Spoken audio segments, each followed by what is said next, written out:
All right. Okay. All right. That's enough of that voodoo music. All right. So what I'm going to present is just my ideas, my thoughts, and the thing is, I think there's more that I could talk about today. I'm always looking for new stuff, and you see a lot of these images, and they're pretty cool, but you know what? They don't mean a whole lot to me because I don't understand the context of a lot of the stuff. To me, that just looks like some buildings and stuff, and I don't really know how that relates to the Bible, but it's all very interesting stuff. So what I want to talk about is the stuff that I'm sure about. Stuff that confirms the Bible is absolutely true. And by the way, can you guys hear me? If you can't hear me, then don't say nothing. All right, nobody saying nothing, so apparently my microphone probably don't work. Hold on a second. So I did this a couple of weeks ago. I was sitting here telling the greatest story anybody's ever told, just to find out my mic was off. Now I forgot what that story was. Give me a second. I got a little tester here. Okay, it should be working. So, thanks, Karen. Appreciate that. All right, here we go. All right, so I'm going to try to keep this in order. We'll find out how off I am. So in Genesis 8, in Genesis 6, we read about Noah, God coming to Noah and saying, "Hey, build the ark, 300 cubits by 50 cubits by 30 cubits." And so he builds the ark, and then the floodwaters come, and the ark rested in the seventh month on the seventh day of the month upon the mountains of Ararat. And so this has got to be Noah's ark in the mountains of Ararat in Turkey. So, what's interesting to me is there's a lot of people that are unaware of this. I mean, this should be taught in grade school, in my opinion. Teach this to little children that this is Noah's Ark right here. The length is about 550 feet, or 515 feet, and which is exactly 300 Egyptian royal cubits. And there's a lot of images on this. There's even video, drone video of it. Fascinating stuff, and I'm fully convinced this has got to be it right there. All right, that's not actual wood. I think it's all turned to dirt and stone and all that. But it was at one time the boat that Noah and his three sons and their wives were all on, and all the animals of the earth and the whole world came from this boat. I mean, that's incredible stuff. And this is not a small boat. This is almost 2 football field lengths long. Pretty incredible stuff. And so, I was talking to a gentleman the other day. He had never seen these pictures before. The guy's like 35 years old. He never saw these images of Noah's Ark in Turkey, and that's crazy, really. I'd never saw them until a few years back either. So I think it's something that does not get discussed, does not get taught enough. This is definitely Noah's Ark. I've heard people say they found a piece of wood in Mount Everest or something like that. Well, that and mashed potatoes don't mean gravy. Okay. All right, so let's go on. I think if you've watched my stuff, I've talked about this quite a bit, actually, and so I don't want to dwell on anything too much. We're just going to keep on going, and I think the next the next thing that we have absolute proof of is Sodom and Gomorrah. Now, this might be tricky for me to find. So let me just type in some keywords and see.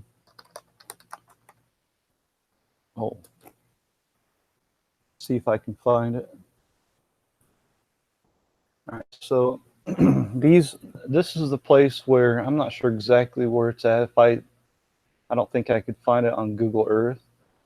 But there's a lot of interesting stuff. You take a look at this up close. This looks like there was extreme heat. And this is not, zooming in, it's not clear, but you can see the wave patterns, right? I mean, this thing must have been hot. Man, there's a lot of very cool stuff here.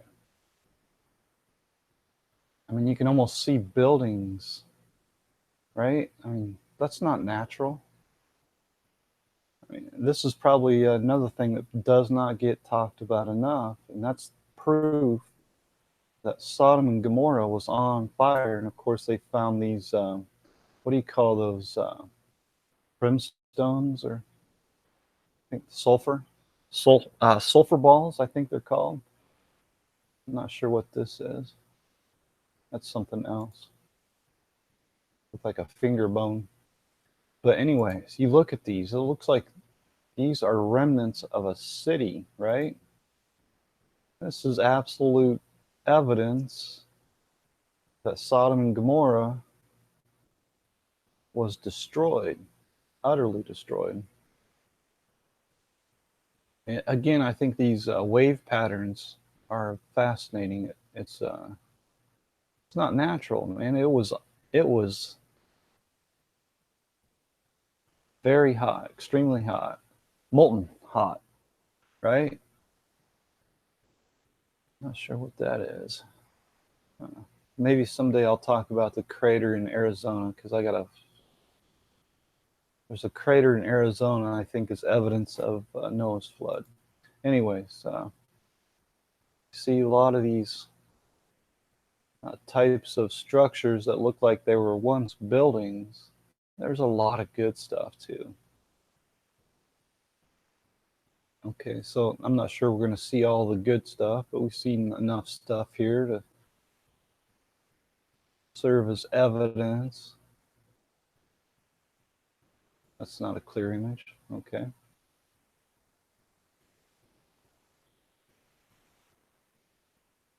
All right, and I'm not familiar with all this stuff, but it's all very fascinating. We read about Sodom and Gomorrah in, in Revelation, or I'm sorry, in Genesis 19, right? We read about it. I think I was reading about it yesterday. About what was it? Genesis 18, where Abraham says, "If there's 50 righteous, will you spare? Will you spare the 50 righteous?" And God says, "Yeah, I'll spare it for 50. If there's 50 righteous in Sodom, I won't destroy the place." And then the more and more Abraham thought about it, he said, "Well, maybe there ain't 50. How about 45?" And God says, "All right, there's 45 righteous, I'll spare." Well, then more and more Abraham thought about it. He says, "Okay, 40, 30, 20." And he finally negotiated his way to 10. If there's 10 righteous, I'm going to spare, or he says, "Will you spare those 10 and not destroy Sodom?" And there was not even 10 righteous, right? This place got burnt up, and all kinds of evidence for it. It's pretty amazing stuff, I think, in my opinion. And then, of course, here in Genesis 19, and he looked toward Sodom and Gomorrah and toward all the land of the plain and beheld, and lo, the smoke of the country went up as the smoke of a furnace. It must have been hot. Right? Here in verse 24, then the Lord rained upon Sodom and Gomorrah brimstone and fire from the Lord out of heaven. So we got absolute evidence for that. All right, we'll keep on moving. Okay, so this is another interesting thing, in my opinion. Okay, so in Genesis 41, we read about Joseph, where I'm just going to give you a basic story of Joseph. He prophesied that there was going to be 7 years of plenty and 7 years of drought, right? And this is because this thing happened. He got in good with the Pharaoh, and because of this thing, this really made Egypt and the Pharaoh powerful, very powerful. Because when the 7 years of drought came, everybody from all around came to Joseph to get grain because there was no grain. There was only one place to get grain, and that was from Joseph, and that's how they developed enormous power and enormous fortune because of this. And I got to think, how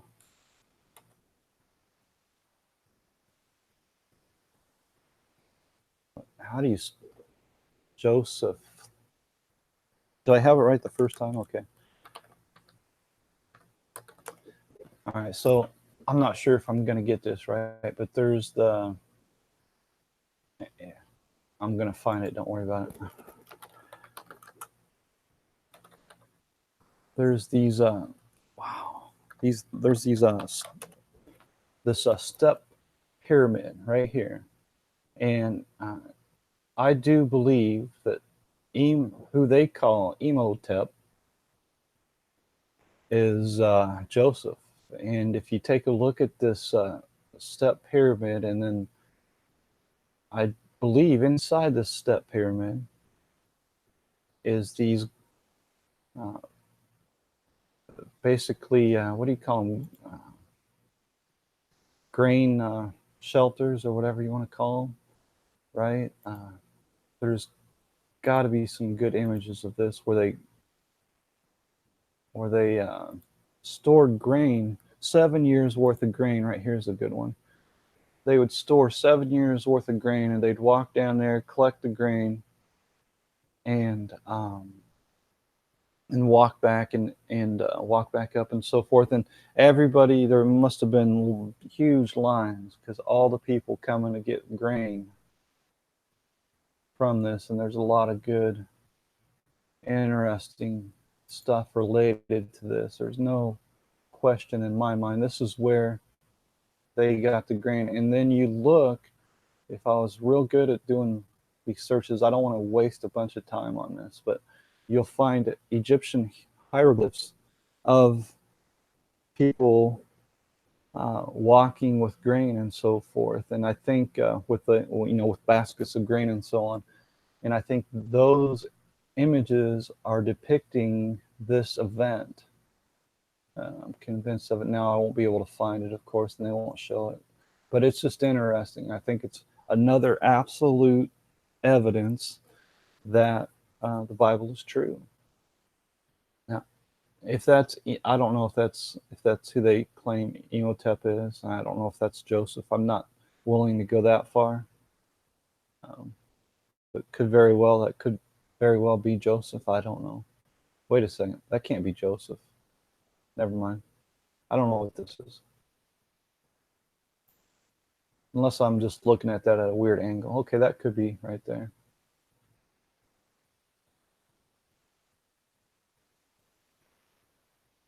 And see, this guy doesn't look anything like this guy. So we got a conflict there, in my opinion. I'm not sure what this is right there. Anyways, who cares? It's all very interesting to me. And where was that? The 7 good kind are 7 years, and the 7 good years are 7 years. The dream is one, and the 7 thin and ill-favored kind that came up after them are 7 years, and the 7 empty ears blasted with the east wind shall be 7 years of famine. Behold, there come 7 years of great plenty throughout all the land of Egypt, and there shall arise after them 7 years of famine. And all the plenty shall be forgotten in the land of Egypt, and the famine shall consume the land. So this is how Joseph and the Pharaoh gained so much power in the land of Egypt. And essentially, this is what led to, the enormity of, the Egyptian pyramids, the Colosseums, and everything that we see in Egypt, right? Fascinating stuff, I think, because for me personally, I always wondered, where did those pyramids come from, and how do they correspond with the Bible? Well, I'm slowly starting to figure out. I'm slowly starting to see how this all fits in. Now, one thing before I move on, you look at the Sphinx here. Now, this is just my opinion, but I think this guy, he doesn't look like a modern day Egyptian. He looks like a Native American. That's my opinion. I think this guy is more Chinese, more Native American than he is modern day, modern day Egyptian. So anyways, all right, so I'll get back to this here in a second. All right, so in Exodus 14, or in Exodus period, we read about how Moses, how, hold on a second. Let me do this, because this story does not get told enough. Okay, in the book of Exodus, we read about how the Hebrew people became mighty. And the children of Israel were fruitful, increased abundantly, and multiplied and waxed exceeding mighty. And the land was filled with them. And this is even mentions, and Joseph died and all his brethren and all that generation and so forth. And there came a Pharaoh, a king over Egypt, a Pharaoh, which knew not Joseph. Okay, so this is after Joseph. And he said unto his people, behold, the people of the children of Israel are more and mightier than we. So let's start killing their babies. And that's basically what they set out to do. But they had a problem. Let's see. First of all, I think it's interesting to mention that their lives were bitter with hard bondage, in mortar and brick, and all manner of service in the field. All their service wherein they made them serve was with rigor. Now this is interesting, in mortar and in brick. Keep that in mind, because we're going to find out, this is my opinion, who built these pyramids, mortar and brick. I think it tells us right here in Exodus 1 who built the pyramids. All right, so anyways, and the king of Egypt spake to the midwives and said, let's start killing the baby boys. And there was a problem. And the midwives said unto the Pharaoh, because the Hebrew women are not as the Egyptian women, for they are lively and are delivered ere the midwives come in unto them. Therefore God dealt well with the midwives, and the people multiplied and waxed very mighty. Okay, so this is interesting to me, because it talks about the Hebrew women.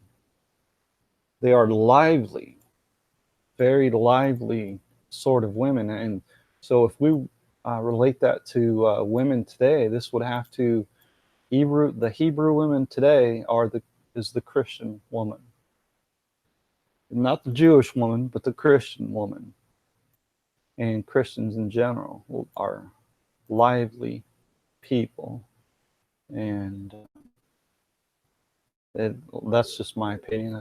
That's my thought, my idea on it. So what happened is the Pharaoh said, all right, we're gonna see it to that every son is going to be killed, cast into the river, in fact. And then they took all these baby boys, threw them in the river. And well, what happened was Moses' mom made a little boat out of a little baby basket and set little baby Moses into the water. And Moses' sister watched after her little baby brother.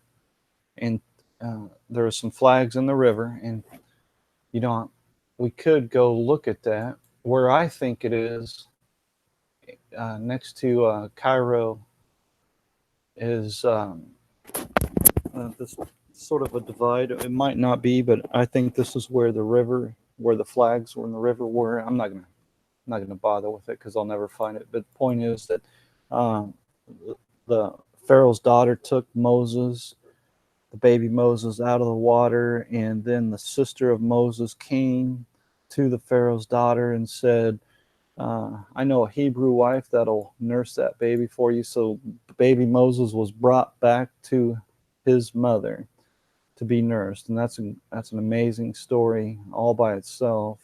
And then then finally she gave baby Moses to the Pharaoh's daughter, and Moses was raised a prince, and then one day he killed an Egyptian, and then I think the next day there was another fight, and they said, what are you going to do, kill me like you did the Egyptian?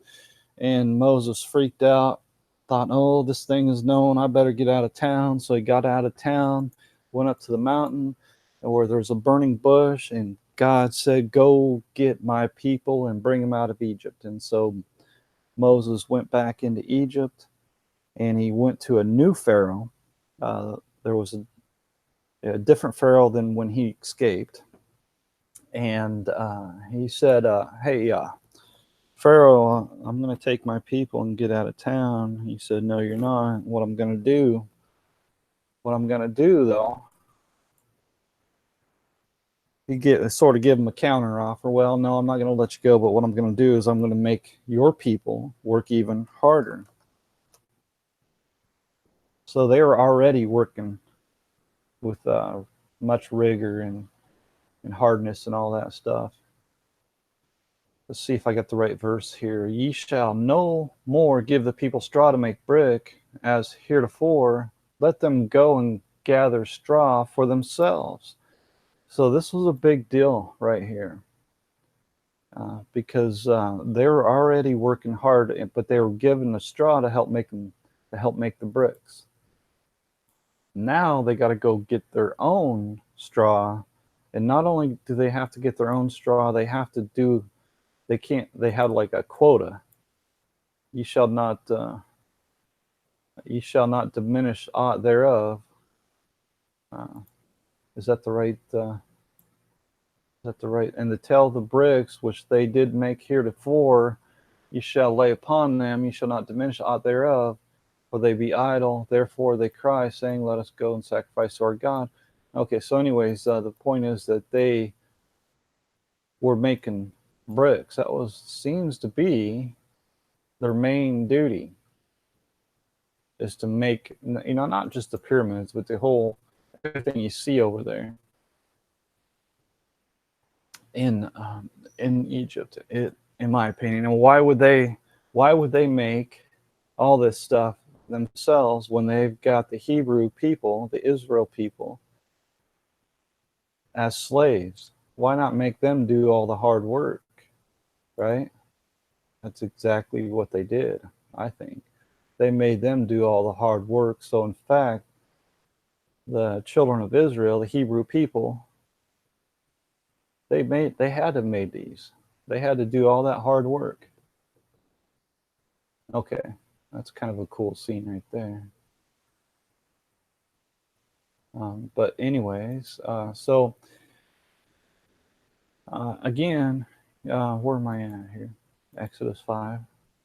Again, I think it's pretty obvious, man. It's pretty obvious. They, you know, right there. What's this say? "And the officers of the children of Israel, which Pharaoh's taskmasters had set over them, were beaten and demanded, Wherefore have ye not fulfilled your task in making brick both yesterday and today as heretofore?" And, there's a big hubbub about it, right? "Go therefore now and work, for there shall no straw be given you, yet shall you deliver the tale of bricks." The quota. You got to meet your quota, right? So they were made to work even harder, and boy, that probably didn't go over well with the people. But it's like Moses said, "Just wait and see let's see how God responds," right? And so God, what was the first plague? I forget already. First plague, it wasn't the frogs, was it? Oh, geez, I can't remember what the first plague was. Doesn't matter. Anyways, I love that story. It's the great story. God ends up sending them 10 plagues, and then after the 10th plague, Pharaoh says, "All right, I give up. Go, Moses, take you and your people and your cattle and everything," and they got out of town. So they're scooting out of town to the east of this place, right? And they go through the mountains in between the two gulfs of, I can't remember the name of the one, the Gulf of Aqaba, and the other, I think it's the Gulf of Suez. And they're traveling through the mountains there, and before they get too far, Pharaoh again changes his mind. He's like, wait a second, I can't let those guys go. They're doing all the work for us.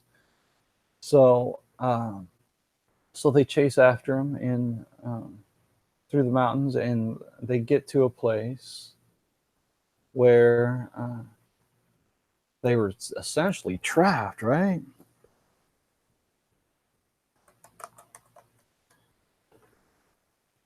And they were trapped. They couldn't retreat, and then they got Pharaoh's army on their back.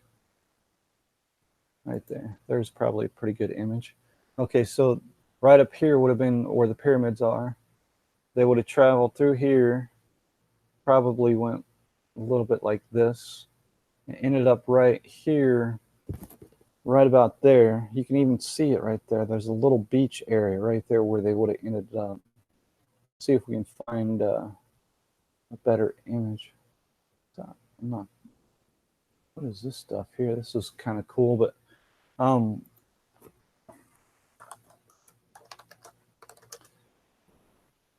so what happens is, God tells Moses to spread out your rod, and Moses holds out his rod, and the Red Sea is split, and then so all these people, I think somebody I saw estimated that there was 2 to 2.5 million people, if I remember right. And I'm not sure, but it does say that there were 600,000 men. Right? Let's see. 600. Wait a second. Oh, am I getting this wrong now? I don't care. It doesn't matter. There's a lot of people. Let's put it that way. All right there. And the children of Israel journeyed from Ramses to Succoth, about 600,000 on foot that were men, besides children. So I assume besides women as well. And then there was also the non and a mixed multitude went up also with them, and the flocks and the herds, and even very much cattle. So there was a big convoy that had to pass through this area, right? And so they're passing, God splits the water, and they're passing through that, and then here comes the Pharaoh's people, right? His army. Pharaoh and his army come through there, and as soon as Moses and his people get to the other side, God closes the waters up. Now,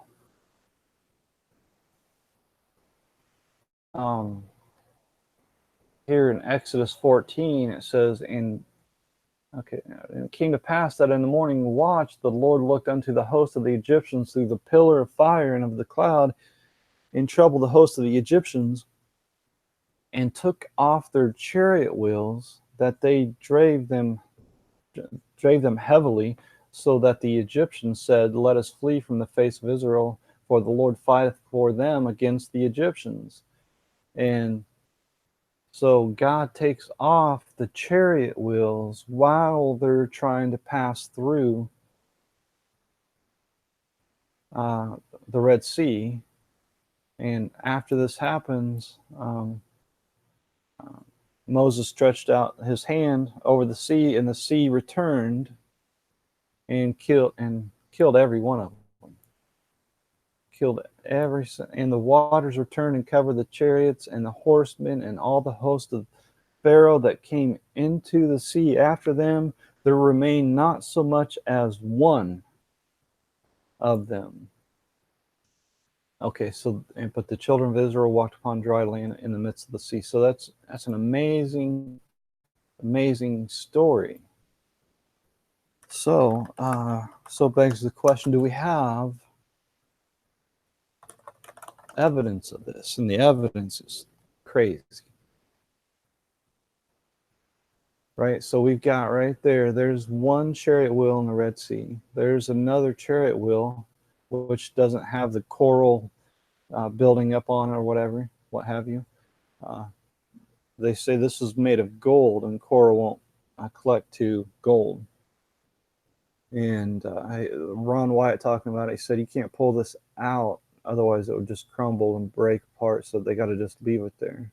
Wouldn't do you no good to try to pull that out of there, unless you, I guess, if you chisel out a block around it and pulled it up. But you never know; they might try to do that someday.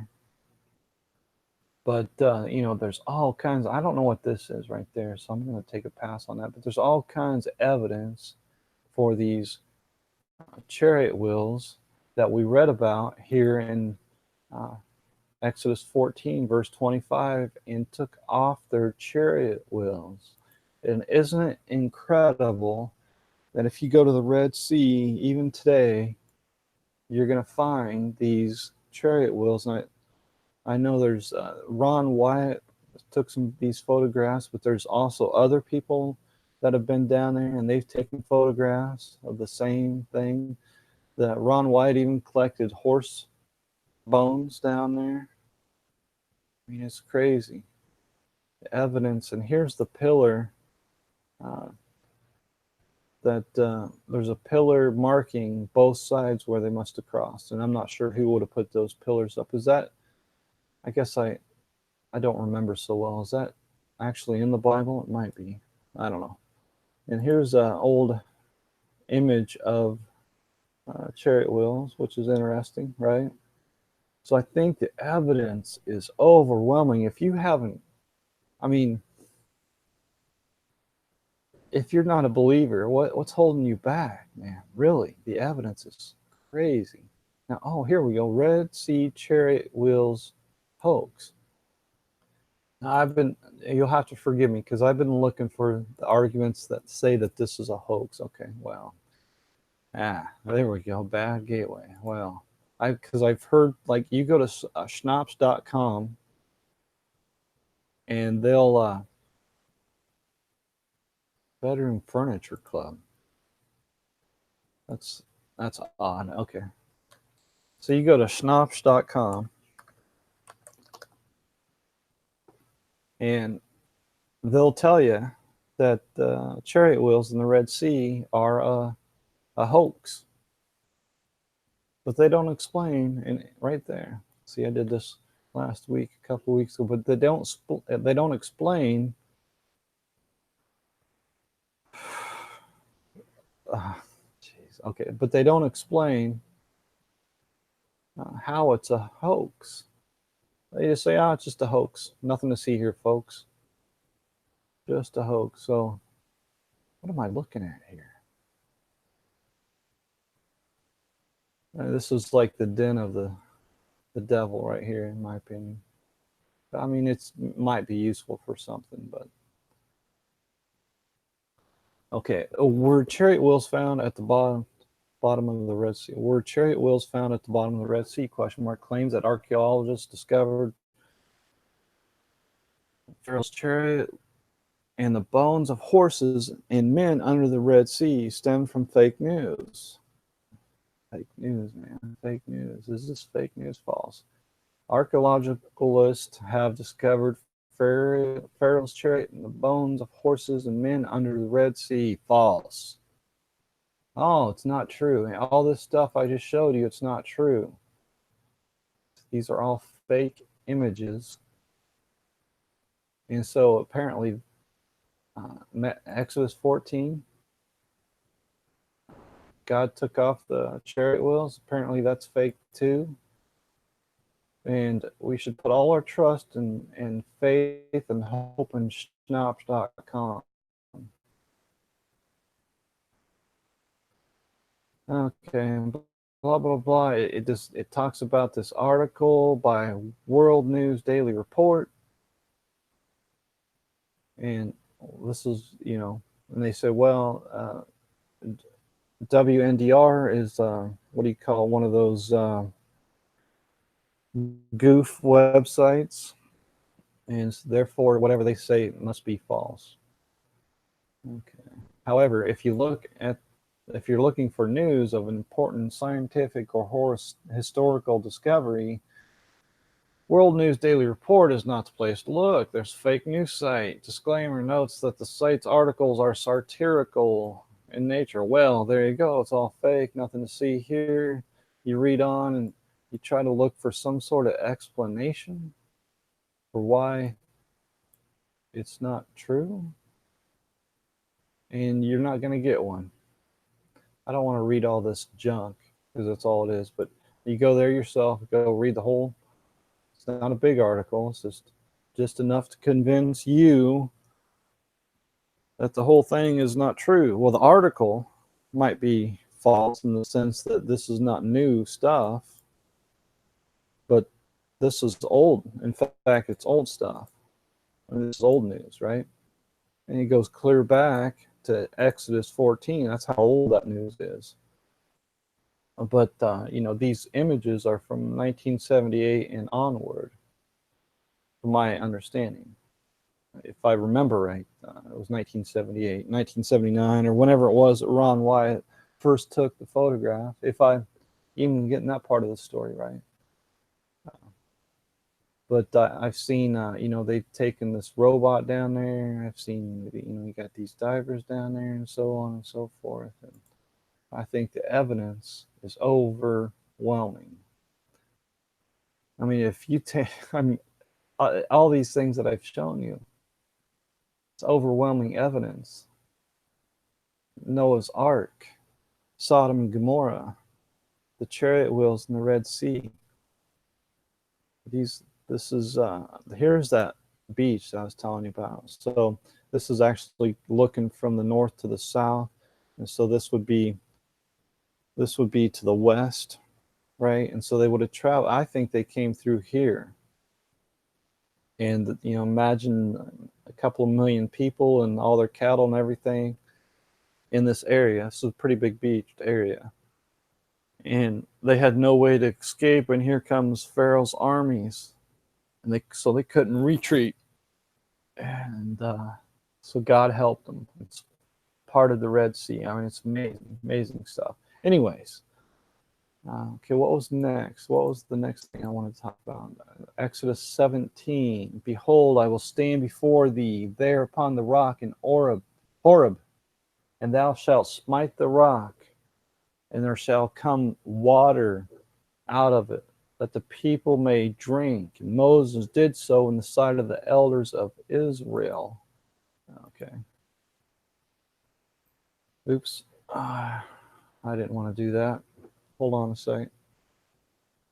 Bear with me 1 second here. I got click happy there. Started clicking too much.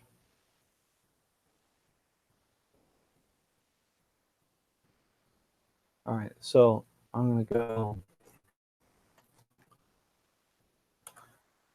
rock in Horeb. Okay, in just a second, I'll look at your comments and review and talk about any of the stuff that I'm presented here today. This is interesting to me. You type in rock in Horeb. The first video they show is mine. I don't want to look at my video, but anyways, that's the rock in Horeb. If you go to Google Earth, you can find it pretty easily. It's in between the Red Sea that we just showed, and it's in between Mount Sinai. And it stands out like a sore thumb. And this thing is a huge rock. And it's obvious. I mean, it's not a natural thing that's going on here. This thing stands out, man. This has got to be that rock. And you look real close at these rocks down here, it looks like a massive amount of water shot out of there for a good period of time. And it's all very interesting. I mean, you look at this stuff, man, and at what point, I mean, if you're aware of all this stuff, at what point do you say, hey, maybe that Bible's true, right? Maybe every word of that Bible is true. Let's see. I think if we look here, there's Jebel al-Lawz. That's the Mount. Jebel al-Lawz is Mount Sinai. All right. Okay, and then this is where Moses would have crossed. This is right up here is where the pyramids are. And so I think they would have probably came here, or they would have came here. There's like almost like a God-made highway that goes through here. Anyways, I'm not sure exactly what route they would have took, but you know, it'd be real cool is if I had $1 million, I would, not, I had permission, I'd go over there and I would film a walkthrough of where I thought that path was. I would like to go take a journey, you know, like just and video the whole thing and follow that path they would have took all the way up to this point. Yeah, heck, I'd go all the way through. I'd go all the way to Mount Sinai just to look and see and to sort of experience a little bit of what they might have experienced, at least their travel. The thing is, you know, when they got to, you know, this point over here, these guys are dying of thirst. There's no water over there. There's no water anywhere. So they cried out and said, we should have just stayed with the Pharaoh rather than die out here.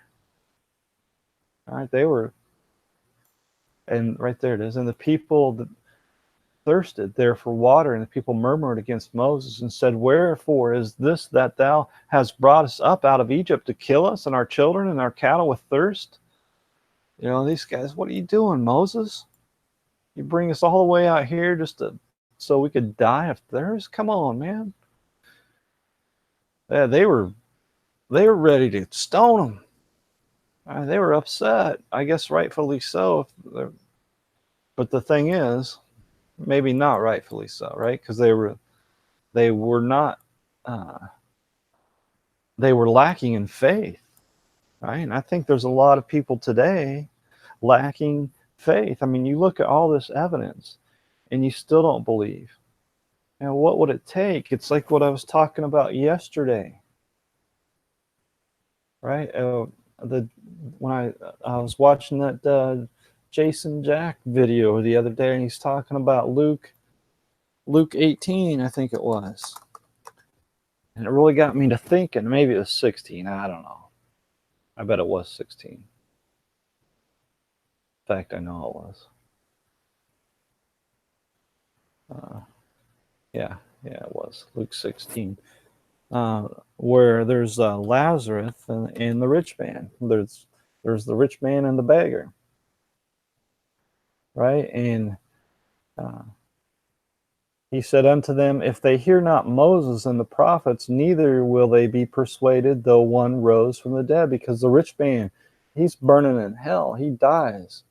And he's like, man, tell Lazarus to come here and to tip, what is that? Where is that at? And to dip the tip of his finger in water and cool my tongue, for I am tormented in this flame. He's saying, you know, he's pleading, send one of the dead up to my 5 brethren and testify to them so that they won't come to this place that I'm at. And Abraham says, you know, even if the dead rose from the grave and testified, they wouldn't believe. They've got Moses and the prophets already, right? And they still don't believe, right? The Moses and the prophets, the law is our schoolmaster, right? Wherefore the law was our schoolmaster to bring us unto Christ, that we might be justified by faith. But after that faith is come, we are no longer under schoolmaster. So here again, faith, man, faith. These guys were lacking in faith. That's why they wanted to kill him. I mean, in a way you can understand, but if you had faith, if they had faith, they would have just relaxed, man, relax. God's going to take care of us, right? I know it looks bad. I mean, you could apply that to today, right? Things, if you're a Bible believing Christian, you're born again, you look at the world that surrounds you and you think, man, this is bad. Things are bad. I mean, people hate me. Uh, the world is set against me. Every single day I'm in pain. Seems like there's misery that surrounds me all the time. Just relax, man, right? Uh, have faith because you're going to be delivered. All those people who are driving around in Mercedes Benz and swimming on the beaches and sipping pina coladas and, living the life of luxury while you're, stuck in a chair, half full of pain and half full of misery, and people scorn you every day and say bad things about you, hate you, and all this and all the wickedness that you can imagine and all that. Well, while those guys are living the life of luxury, you're living a life of misery. And think about that. Okay, think about this story in Luke 16. Did I close it out already? It doesn't matter. Okay, um, so Lazarus, he was you know eating the breadcrumbs or what have you. Let me see if I can find it. And a certain beggar named Lazarus, which was laid at his gate, full of sores, and desiring to be fed with crumbs, which fell from the rich man's table. Moreover, the dogs came and licked his sores. And he had it bad. Meanwhile, the rich man had it good, right? He was sipping pina coladas on the beach and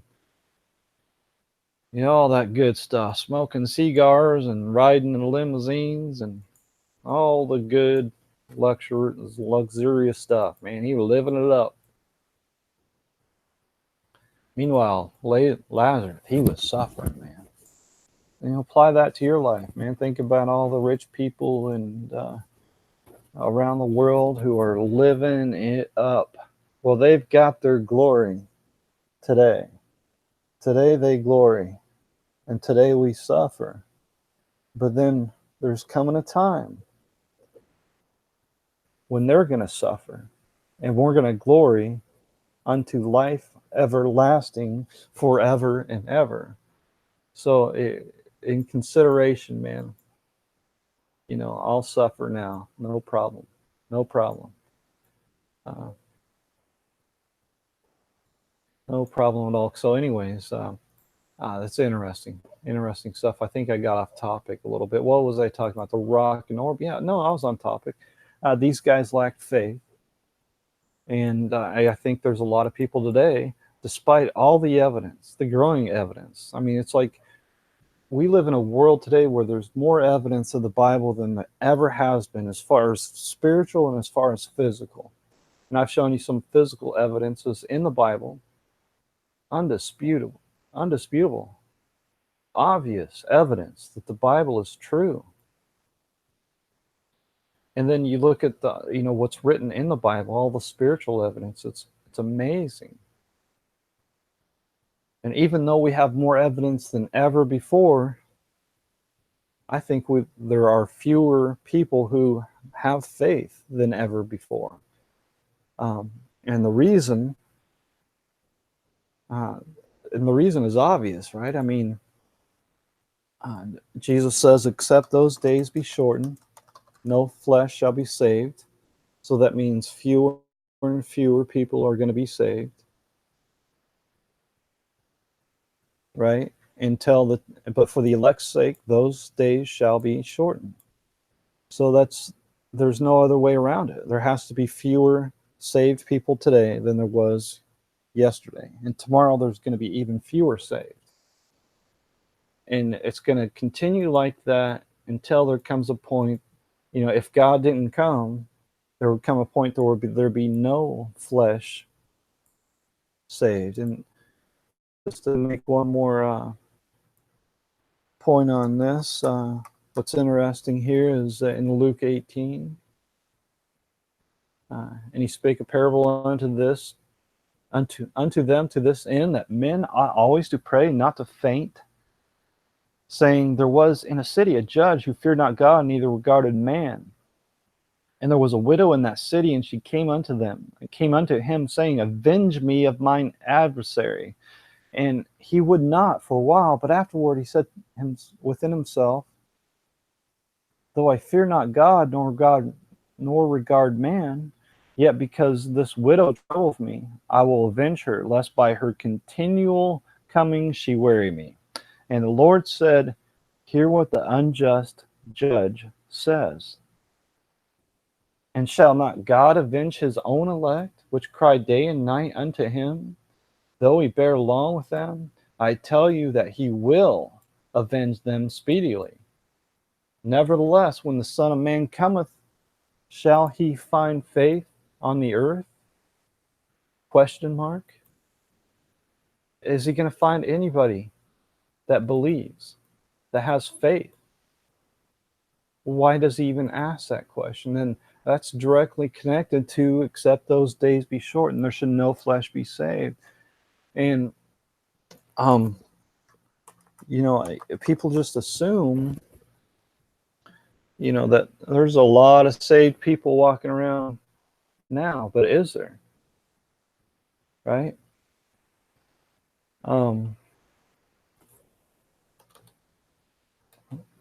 Now, keep this in mind when Jesus comes.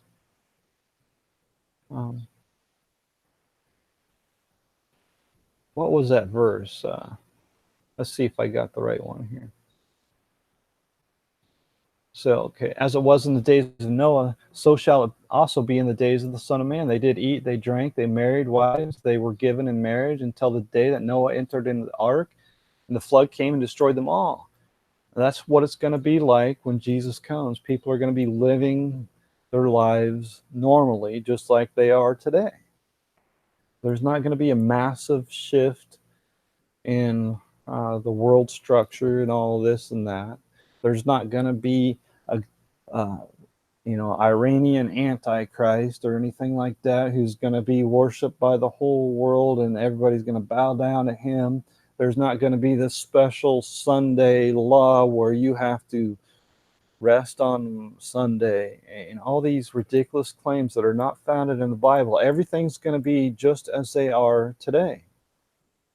Normal. Everybody's going to think it's going to be just another day. And then bam, here comes Jesus. And, when he comes, like we read in Luke 16, right there. What am I missed it, didn't I? For as the lightning that lighting out of the one part under heaven shineth unto the other part under heaven, so shall also the Son of Man be in his day. In other words, bam, here comes Jesus, right? I mean, it's going to be a shocker. It's not going to be televised on the 6 o'clock news that scientists say that Jesus might come tomorrow. It's not going to be like that at all. All right. Okay. So anyways, and I could go on with this. This is all interesting stuff.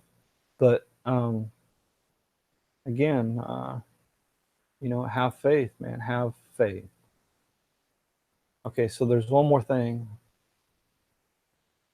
I wanted to share with this. In Exodus 19, and Mount Sinai was altogether on a smoke, because the Lord descended upon it in fire, and the smoke thereof ascended as the smoke of a furnace, and the whole mount quaked greatly. Okay, so this is after the rock and Oreb situation, where Moses struck the rock and water poured out of it. Okay, so after that, they got all the water they could ever ask for, and so the burning of the mountain of Mount Sinai This is also evidenced.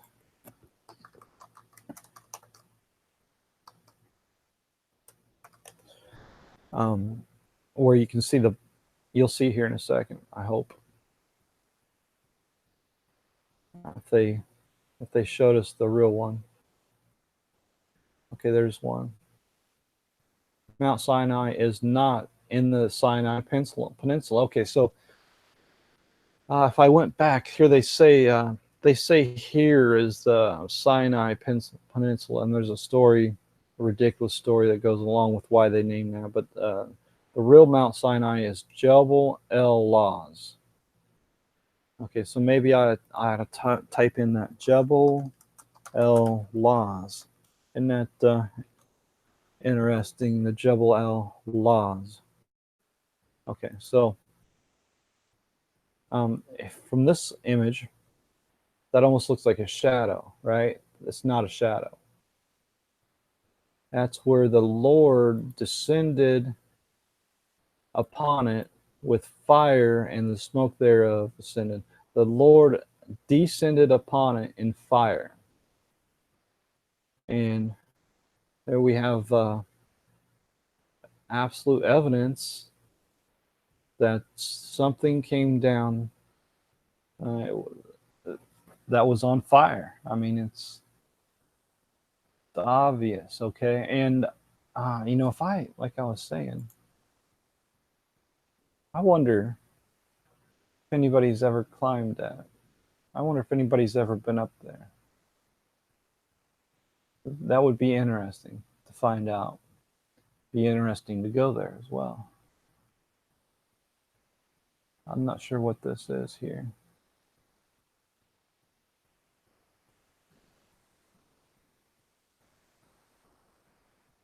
So I'll have to look at that later. I don't want to waste your time, but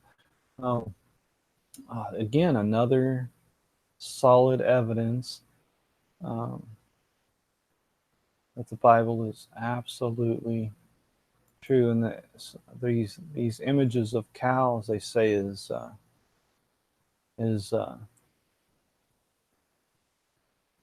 there on Mount Sinai as well, and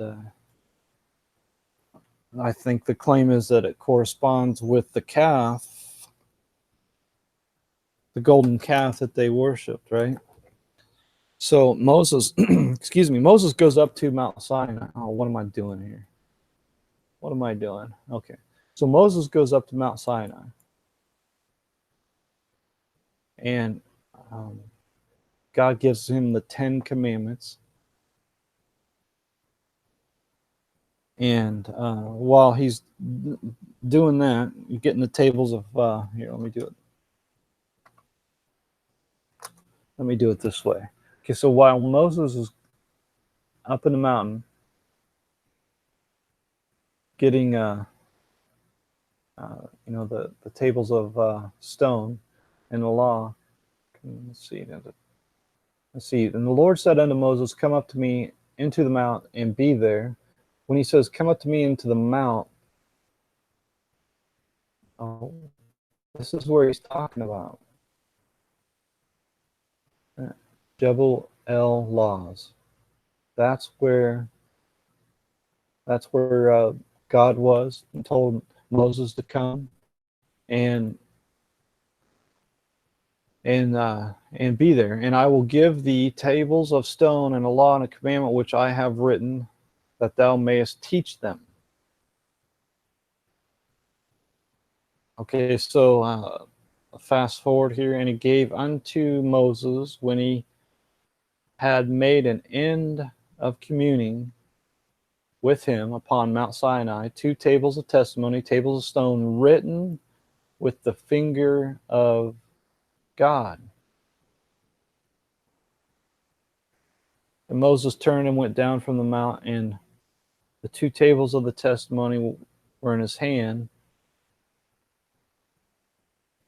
The tables were written on both their sides. On the one side and on the other were they written. Okay, so that's very interesting. And the tables were the work of God, and the writing was the writing of God, graven upon the tables. Okay, so it's, this is where, this is the Ten Commandments, right? What is famously known as the Ten Commandments. And he was there with the Lord 40 days and 40 nights. He did neither eat bread nor drink water, and he wrote upon the tables the words of the covenant, the Ten Commandments. Okay, so anyways, to go back to what I was pointing to here in Exodus 32, what happens is they, while he's getting these tables of stone, the people are down below singing and dancing and boozing and doing all that sort of stuff, and they get a calf, a golden calf that they see. They're singing and boozing, dancing, and all that stuff. And Moses' anger waxed hot, and he cast the tables out of his hand, and he broke them. He broke them. He was angry because they had made an idol out of this calf. And he took the calf which they had made and burnt it with fire and ground it into powder and strawed it upon the water and made the children of Israel drink it. He was mad. He was mad. So he had to do it again. So anyways, this is the place where this would all taken place. I mean, this is not a fairy tale. This is not fiction. And I think there's a lot more evidence that could be presented by somebody a whole lot smarter than me. But this is what I know at this time. I'm not sure what all this means. It does appear to be, that looks like a camel there. This looks like a bowl, right?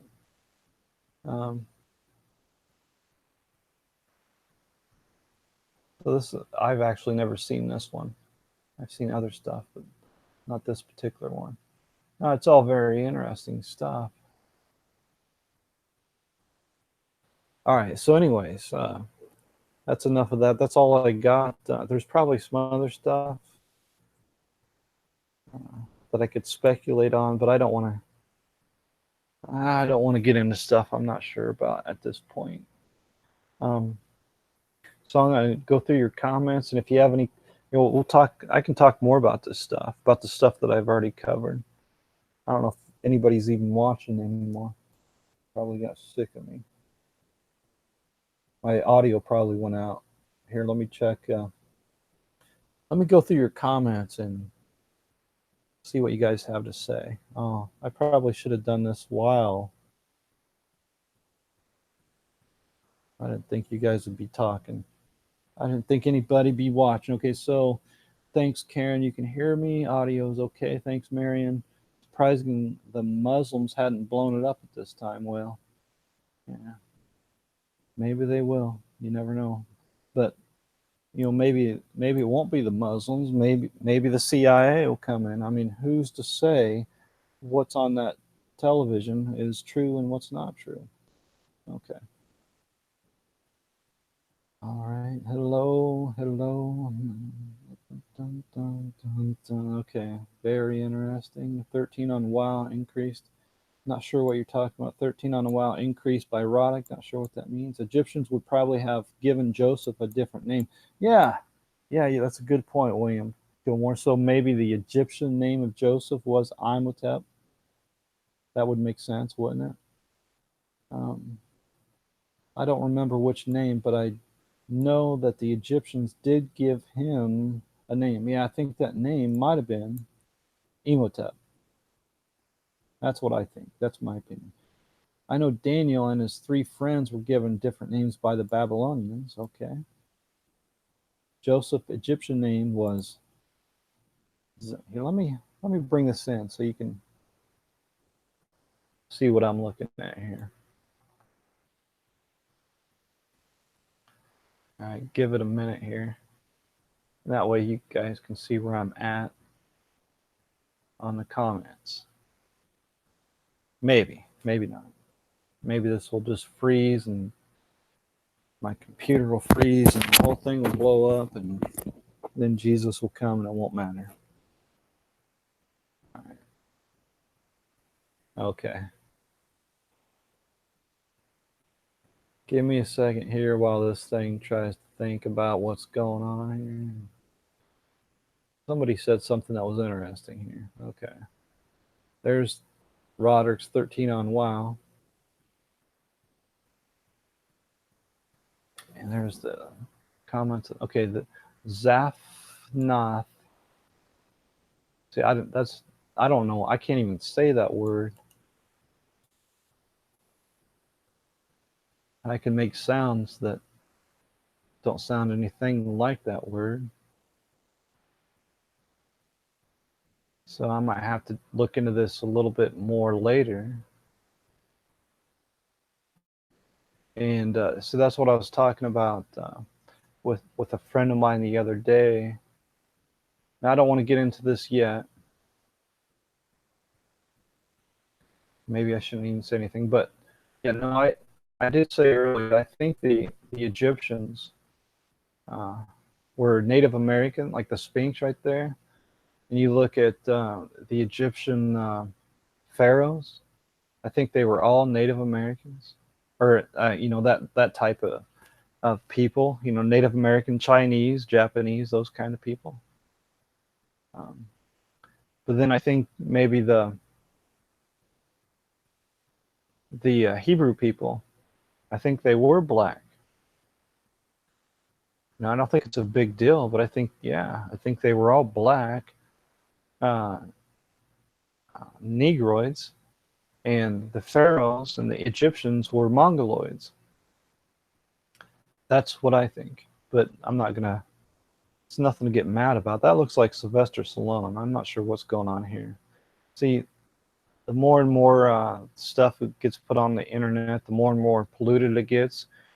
And these people here, they don't mind polluting it. They don't mind polluting the truth at all. So it gets harder and harder to find the truth. And it's very controlled. So anyways, who cares? That's an interesting point. Thanks for sharing that name with me. I'm going to leave that right there.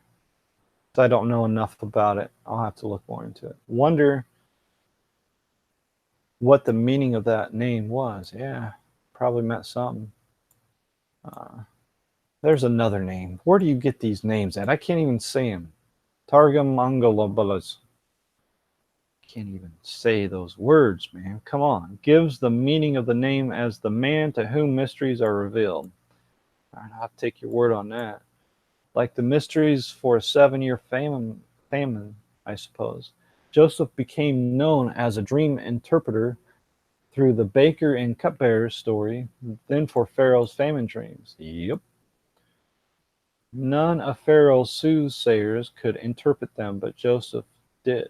Yeah, that's a good point. There's a lot more to that story that I probably could have shared. I worry about wasting everybody's time, though. George Soros runs Schnapps. He probably does. I don't know. Wouldn't surprise me at all. Beggars called Solomon Steel. I'm not sure what that is. Solomon Steel. Interesting. Marlin. I think the steel was featured in Patterns of Evidence, the Exodus video. I think I've seen that, but I don't really recall. The huge beast. Yeah, the huge beast. Excuse me. Huge beach. Yeah, and it could have very easily held 2.5 million people and all their cattle and everything. It's a huge area. But you look at, if you go to Google Image, maybe you could, or go to Google Earth, maybe you could see it better. But there was a narrow passage into that area, so they would have all spilled out onto that beach.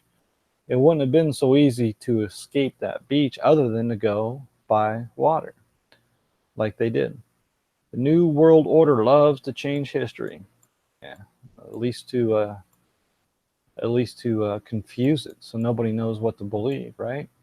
See Discovered Media at YouTube continuing Ron Wyatt's work. Well, that's fantastic. That I'll have to look into that as well, because I do think there's more to see, and I would like to see the same stuff that Ron presented. I'd like to see it over and over again, presented by new people with new ideas, new angles, new discoveries, and so on and so forth. The beach was Fiha Harath. Again, Marlon, you're killing me with these words, man. I can't say these words. Up to 3 million fleeing Hebrews filled that beach, eh? Yeah, very possible. Very possible. 600,000 men, just the men alone, so that would indicate that, there had to have been what, 100,000 children, 1/6. 600,000, that would make sense, right? 600,000 men and 100 to 200,000 children. A lot of kids, man, a lot of children. And plus the women and all the other mixed multitudes, right? Andrew Jones has brand new drone footage of the split rock. I'm sorry. I've seen drone footage of Noah's Ark. I don't recall seeing one of the split rock. I might have to look into that later and think. And speaking of drone footage, I'm going to try to get me a drone today. I don't know. It'll probably take a couple of years for me to figure out how to turn it on, but I'm going to get this drone today and play around with it. If I can play around with it, maybe I can show it off a little bit. I would have rather learned this in school. Yeah, why not teach this in school? Great point, Karen. I mean, come on. I mean, why not teach this stuff to children? All the stuff with Noah's Ark, with the Sodom and Gomorrah, with the crossing of the Red Sea, the rock in Oreb, Mount Sinai, and all this stuff. Why not teach the children the Ten Commandments, the Exodus 20? Why not have them read the Bible? I think there's a good reason why they don't do that, because they are the enemy. They're working against God, and they don't want their children to know the truth. I mean, it's as evil and wicked as all can be, and people are asleep. People have fallen asleep. It's just like this idea of evolution is pure evil. You're teaching little children that they are created in the image of a monkey, and then that little child goes home to mom and dad, and they look in the Bible, and the Bible says man was made in the image of God, and therefore they must conclude that God is a monkey. Absolutely pure wickedness, unadulterated evil. And it's very subtle, just like we read in Genesis 3. It's very subtle. The serpent is the most subtle creature which the Lord God had made. And that's what's going on in the world today. And people are falling asleep, I think, for the most part. And okay, so anyways, Discover Media did I already read this? Discover Media has been searching these paths of the Exodus, especially around Mount Sinai, using drones and some old spy plane imagery to search out the most likely route of the Exodus. So maybe I ought to look more into Discovered Media. See, the thing is, I've not looked too much into these particular things because I want to get a grasp on what the Bible says before I start leaning on what man says. So, but I do think that it would be cool to look into this. And I say what I say because I'm always in the process of learning more and more about the Bible. And I hold the Bible first and foremost. I've been deceived and fooled for too long. So I'm always a little wary or skeptical of everybody, even these guys. But if I know what the Bible says first, and then I look to see what these guys are presenting, then that helps me. That saves me, that protects me a little bit from being deceived again. Karen says, for an example, Ace Ben Sir skeptic could see all this and still not believe. Yeah, I don't know who Ace Ben Sir skeptic is, but yeah, Yeah. All right, calm down. Yeah, I know Karen. She says she's calm. Is she really calm? Marlon says, all this is still exciting though. Yeah. Trevor Prather, all waters level or flat and Earth is obviously stationary, but most people believe the lies from our mind-controlled governments. Yeah, this idea of a stationary, I'm not sure that I'm fully on board with that. We read in Genesis 1:1, and it says, "In the beginning, God created the heaven and the earth." So heaven is above and earth is below. If you, so I guess in a sense, I am on board with that, except I guess I would. I don't know. I don't know what that means. Stationary. It's stationary. That's just heaven above and earth below. I don't believe Earth is a planet. Earth is not a planet, I should say. So yeah, I don't disagree with what he's saying there. Not at all. Thanks. I appreciate that, Karen. That means a lot to me. Appreciate it. Sorry to say that is. Sorry to say that is true. Oh yeah. I'm not sure why you're sorry, Marlon. Information about the possible Noah's Ark excavation coming in June, as well as tours to Noah's Ark by the family of Ron Wyatt at Discoveries of Ron Wyatt Facebook. Might have to look into that. Why are they waiting till June? Possible information about the possible Noah's Ark excavation coming in June. Are they excavating it now and then they're going to give us information in June? I have to look into that. Well, you guys know a lot more. See, I'm probably just presenting you stuff that you already know. This is old hat for you guys. This is all kind of new stuff to me. What is seen is temporary, but the unseen is eternal. Good point. But we see as through a glass darkly. All right, so um, let's take a look and see what Marlon might be talking about. I think he's saying that in reference to what was written right above that, but let's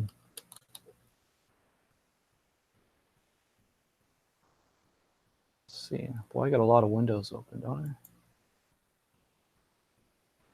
I? For now we see through a glass darkly, but then face to face. Now I know in part, but then shall I know even as also I am known. So that's from 1 Corinthians 13. And now abideth faith, hope, charity. These three, but the greatest of these is charity. And I think it's important to understand that this word charity is not about giving government officials money to dispense out to the poor. That's not charity. Charity is a Christian love for one another, Christian kind of love that only comes from above. It's not handing out money. It's not giving, putting money on the collection plate, on Sunday service. That's not the kind of charity this is talking about. Like I've told the story a number of times, and I'll keep telling it because it's one of the most wickedest things I've ever seen. Last time I went to a church service, the pastor holds up the collection plate and as emphatic and as passionate as he had ever been, he points to the collection plate and says, "This is Jesus." I mean, how astonishing is that? He's saying the collection plate is Jesus. Now tell me, uh, he's reading from the ESV and he's pointing to the collection plate and saying, "This is Jesus." Yeah, I see a connection, but I don't think anybody else there saw the connection. I mean, he's there to make money, to profit off you, to make merchandise of you, and so on and so forth. These guys, they don't believe what they're preaching. They don't believe what they read. Anyways, I'm not going to go on it, but I do like that. I do appreciate you sharing that, Marlon. Appreciate that a bunch. Now, where was I at? Okay. And Trevor says, even Jesus asked if he would find faith when he returned, because faith is the rarest thing on God's stationary earth. Yeah, and it's going to get rarer and rarer and rarer. Thank you for that. Gotta go, Marlon. Wonderful people. Gotta get ready for Torah, Moses only study, and Talmud. I don't know what in the world. I don't know what this stuff, non-Kabbalah, Midrash, I don't know what all that stuff is. Okay. People are just going to carry on in their sins without repentance. Yeah. And it's going to get worse. It's going to get worse. Worse and worse and worse. Okay. Part of Ron White's testimony is that if you keep God's 10 commandments, you will receive the seal of God mentioned in Revelation. But if you follow after another law and break God's 10 commandments, Ron testifies you will then receive the mark of the beast. Ron White is credited to have found the Ark of the Covenant and 2 tables of stone and 10 commandments, which were inside the Ark of the Covenant. See, I've never seen that. So I got to see that before I even believe that. I've seen Ron White's other stuff, but I've not seen him finding the Ark of the Covenant, the 2 tables of stone.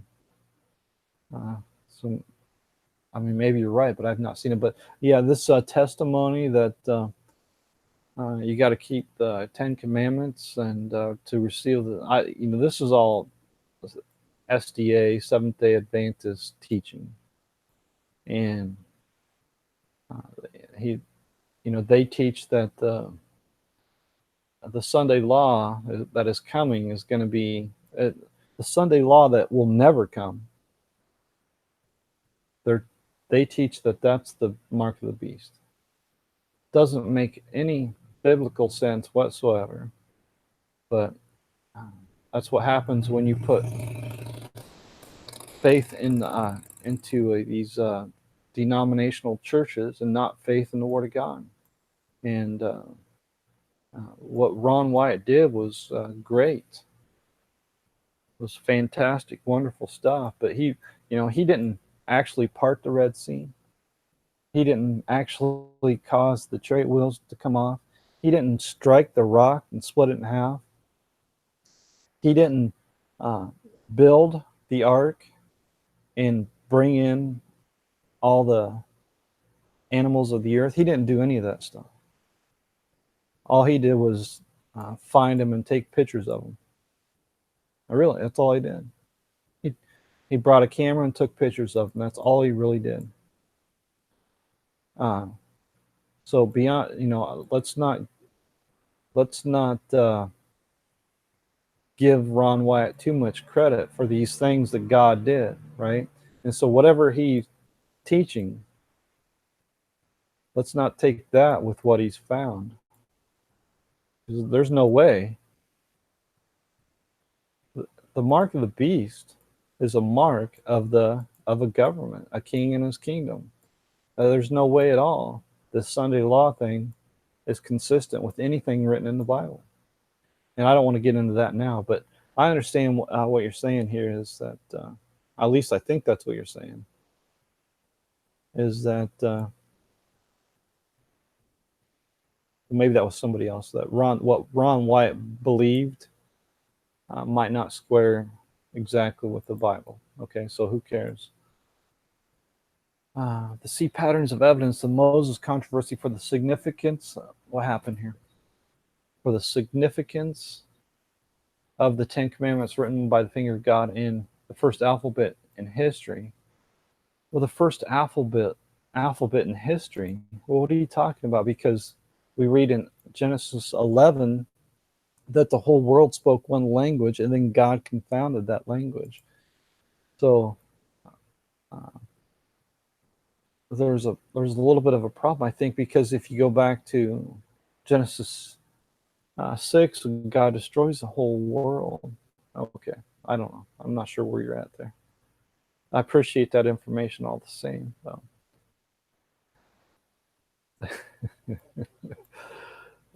Thanks. Appreciate that.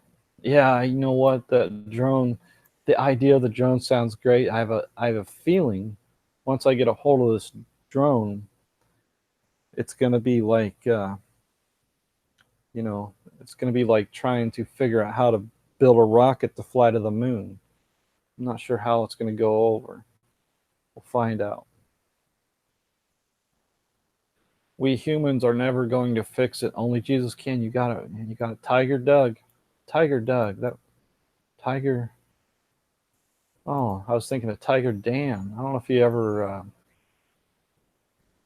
watched a Tiger Dan. He used to make videos. Tiger Doug. All right. The events of the Bible did not take place in the Middle East. All right, Tiger, where they take place at, man? It sure was in Africa. It wasn't in Kellogg either, I don't think, but I guess we'll find out eventually. That excavation is going through a process of confirmations and approval by the Turkish, probably the Texas government too, the Turkish government. Charity is love. You got it, William. You got it, buddy. Much respect for you putting God's word first. Appreciate that. This is very kind of you to help us all learn. Even, you know, the thing is, you say that I'm helping you learn, but the truth is, by doing this sort of thing, it helps me to learn. It really does, probably as much me as it does anybody else. I took the name from Tiger Dan, so you know who I'm talking about, Tiger Dan.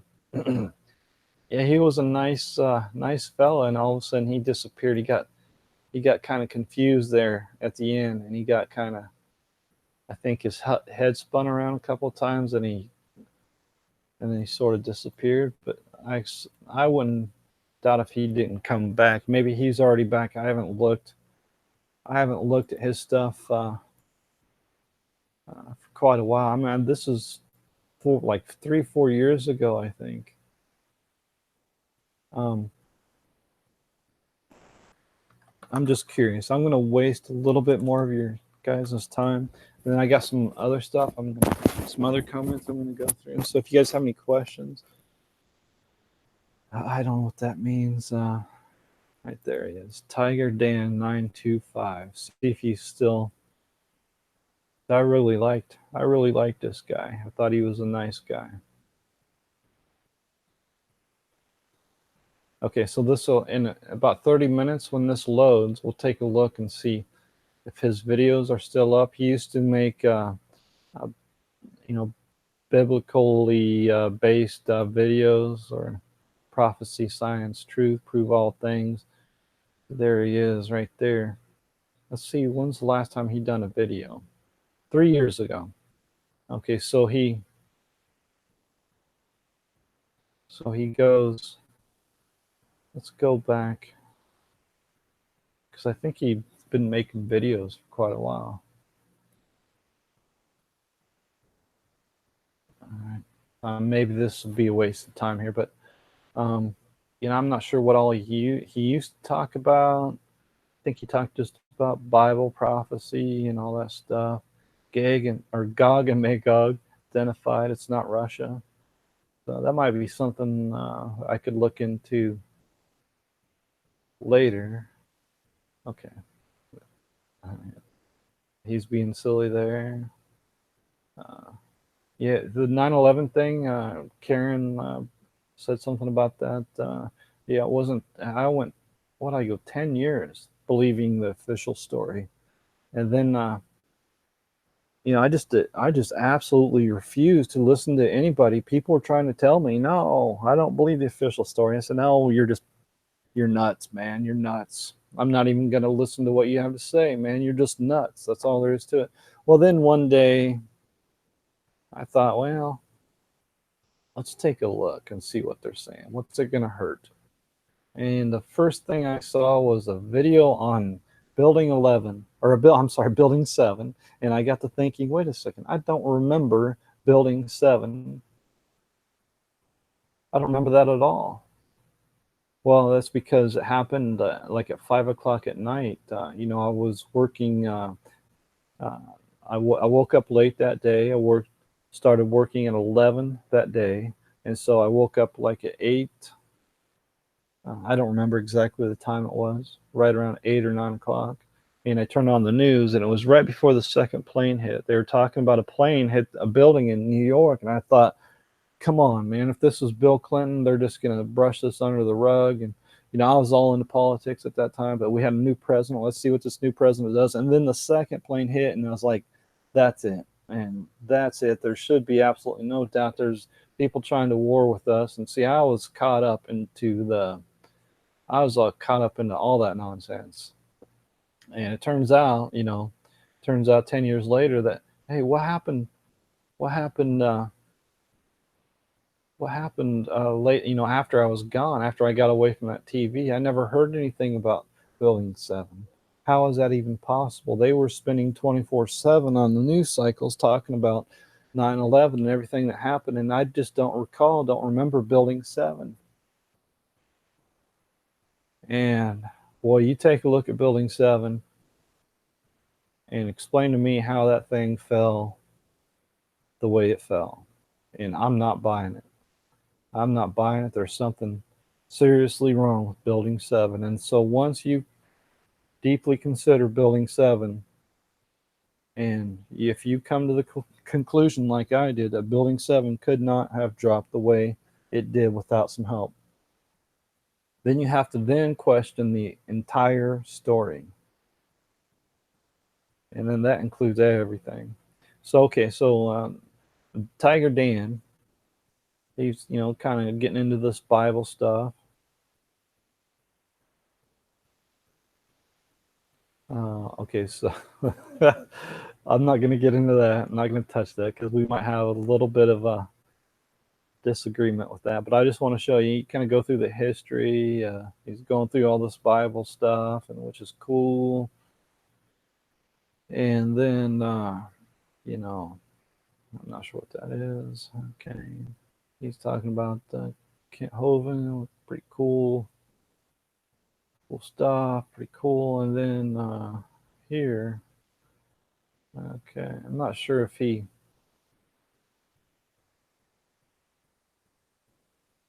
not sure what this is about there. So I'm not sure how this worked out. But he got it. He proclaimed the Earth is flat. I thought it was sooner than 3 years ago, which would have been, what year is it now? 2019?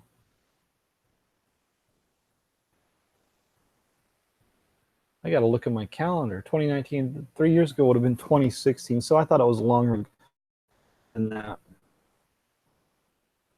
All right.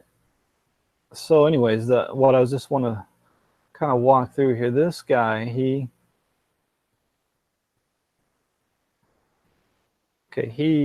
first he says the Earth is flat, and then he does a 180 right there.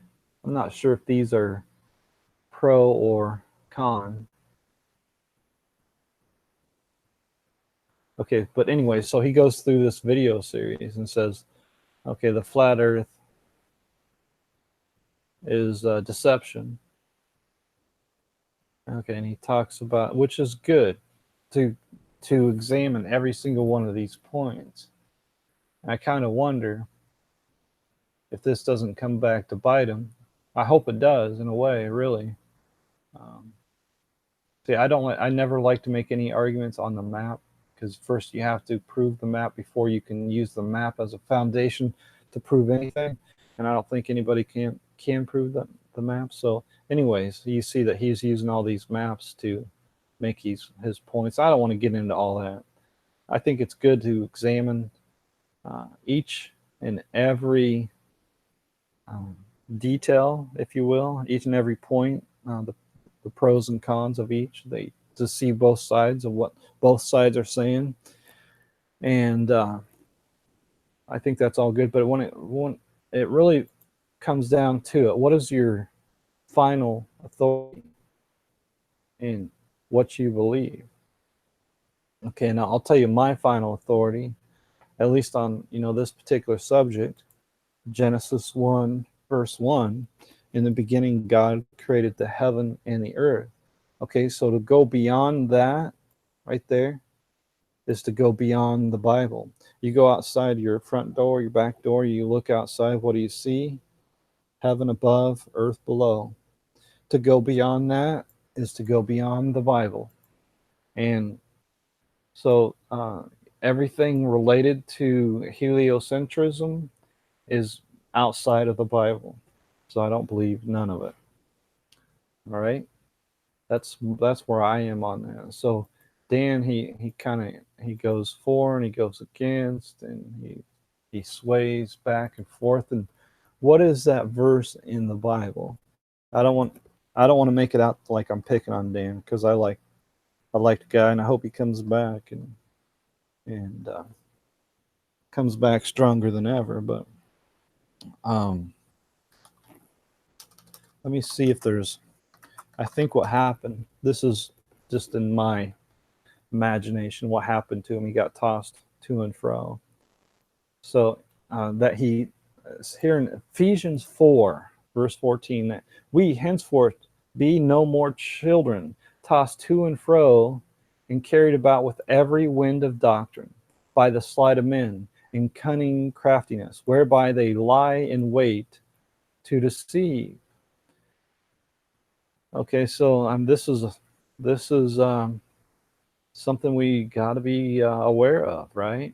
But speaking the truth in love may grow up into him in all things, which is the head, even Christ. Okay, so I think this is kind of what happened to Dan. It's, I guess it's probably happened to me. You know, I blocked it out of my memory, obviously, so I can't think of any good examples. But I mean, I've been fooled so much. I can't fault Dan for being fooled, and then being fooled again, right? This happens to the best of us. I think it happens to everybody, at some point early on in life, anyways, right? What the only thing I don't like about I'm not sure if Dan does this. I can't remember, but I don't like singling out people and then talking bad about them. I know I'm guilty of it, but I like to challenge people in what they believe. The points that they make, and not the people, right? Challenge the points and not the people. That's the way I prefer things. So anyways, old Tiger Dan, he hasn't made a video. He kind of disappeared 3 years ago, right? Enough of that. Flat Earth deception, horizon liars, and scams. Okay, he's calling us flat earthers a bunch of liars, and then he disappears off the face of the earth. I hope he comes back. I hope he comes out of hiding, and I hope nothing's wrong with him too. I hope he didn't get ill or nothing like that. And Building 7 is a trip to me. Thought 3 towers only. Yeah. The promised land, if this thing would slow down. The promised land is located outside of the known world. There is more land on the earth. Well, I don't know where you're getting at, man. The promise, because the thing is, Tiger Doug, if you read Revelation 21, I'm guessing. Let's see what Revelation 21 has to say.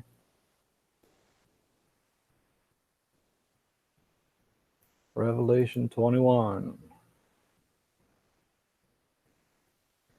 And I saw a new heaven and a new earth. Okay, so whatever land you think is out there, it's gone.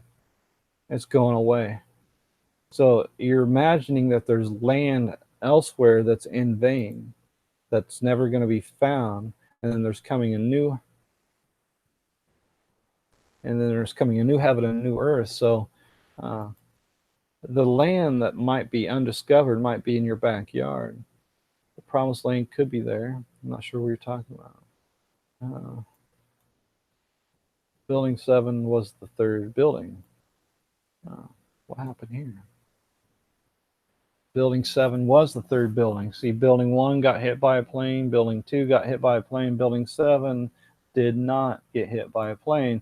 Yet when you watch building 1 fall and you watch building 2 fall, they fall the same way building 7 falls. And that's where I started to really have a problem with the official story. And if building 7 had any help at all in falling, there's a problem.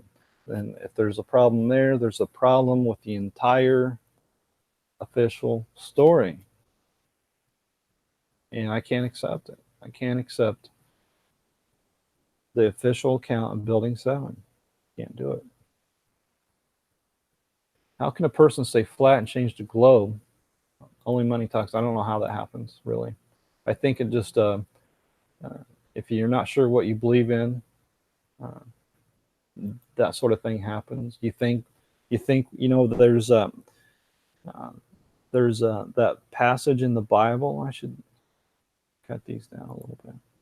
There's that passage in the Bible on he that answer he that answers a matter before he hears it, it is a shame and a folly to him. I think that's what happens to people. They come to conclusions they before they do all the research and look at all the evidence. Right? Wow, so vicious. Just vicious. Okay. Effed up. Freaked out world. Flipped out world.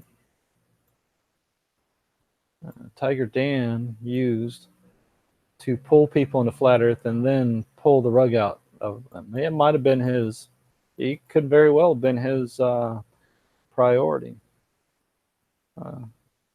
Who knows? But either way, all things work for the good. What is that verse? All things work for the good of them that love God, or something. So whether he's working against God or working for God, you got to be appreciative that he brought up the subject of flat earth and that he talked about it and he got other people thinking about it, especially in a time when 2015, I guess, people really started to look into it and started to have that conversation.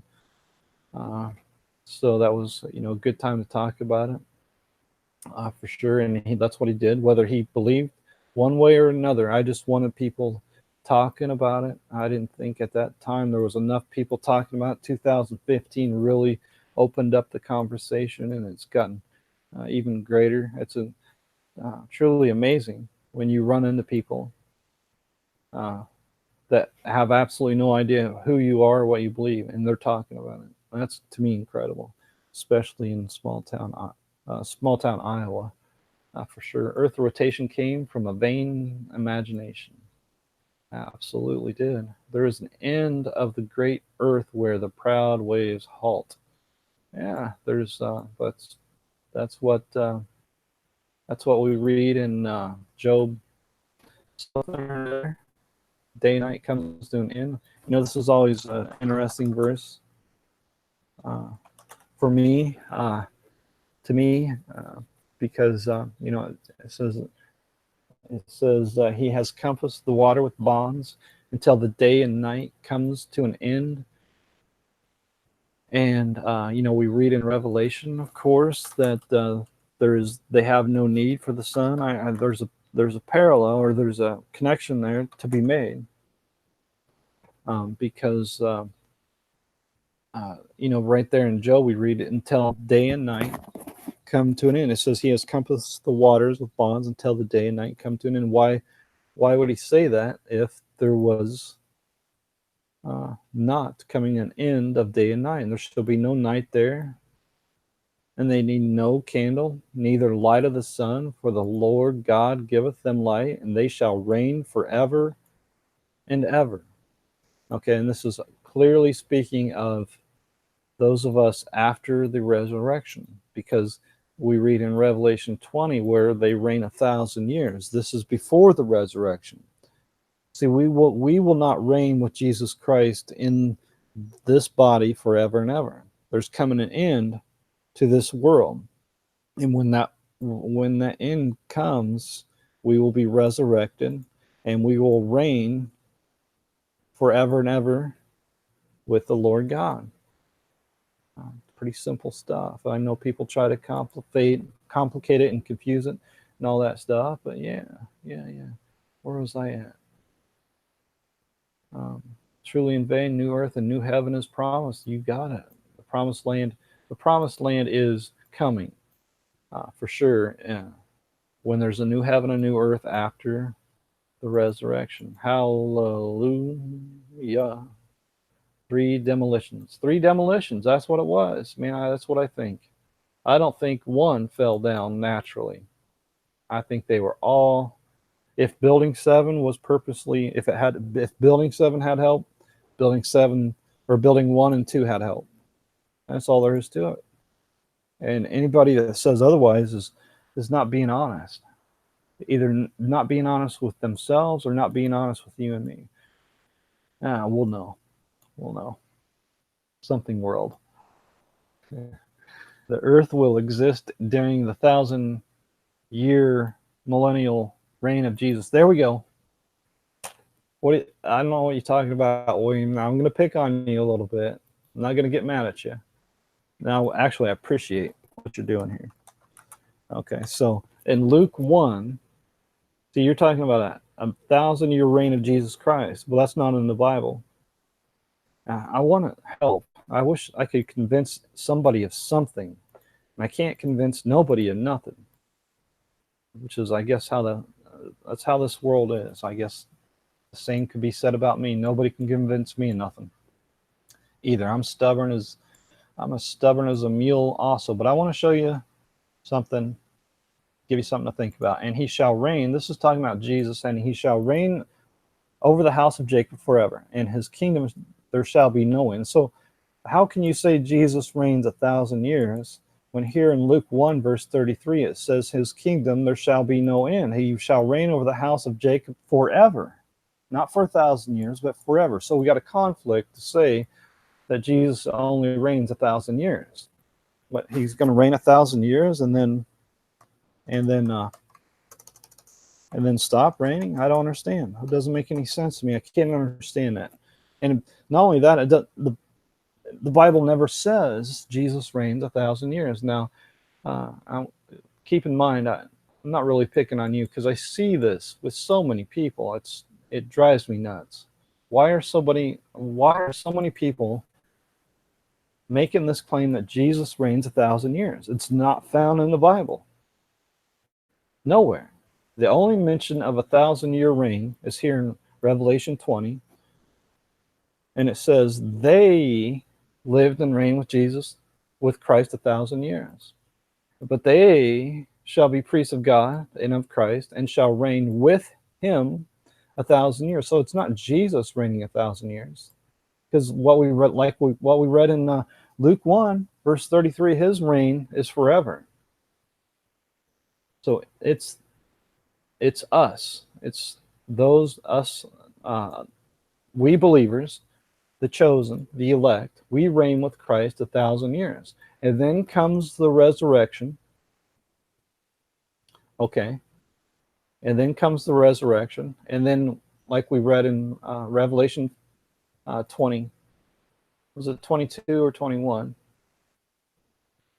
I think it was 22. And we shall reign forever and ever. This is when we reign forever and ever. Where was that at? When we reign forever and ever is after the resurrection. Okay, and then I'm going to say this is going to make you mad. Hold on a second. That's weird. Okay, who cares? Doesn't matter. Okay, right there. And they shall reign forever and ever. Okay, so this right here is after the resurrection. And this in Revelation 20, the 1,000 years is now, before the resurrection. Okay, and it has to be this way, and I'm going to show you. This is hopefully going to hit you over the head, and it's going to hurt, but then you're going to heal. And I saw a great white throne, and him that sat on it, from whose face the earth and heaven fled away, and there was found no place for them. And I saw the dead and great, small and great, standing before God. Okay, so this is judgment right here. This is the coming of Jesus Christ. And I saw great white throne and him that sat on it, whose face the earth and heaven fled away. This is parallel with what we read in Matthew 24, verse 30, I believe it is, where he comes in the clouds, and every eye shall see him. And then the angels will gather together the elect. And this is the judgment. This is all parallel. This is not separate events. And like what I talked about earlier, about the simplicity of Christ. You know, the serpent beguiled Eve. And so I fear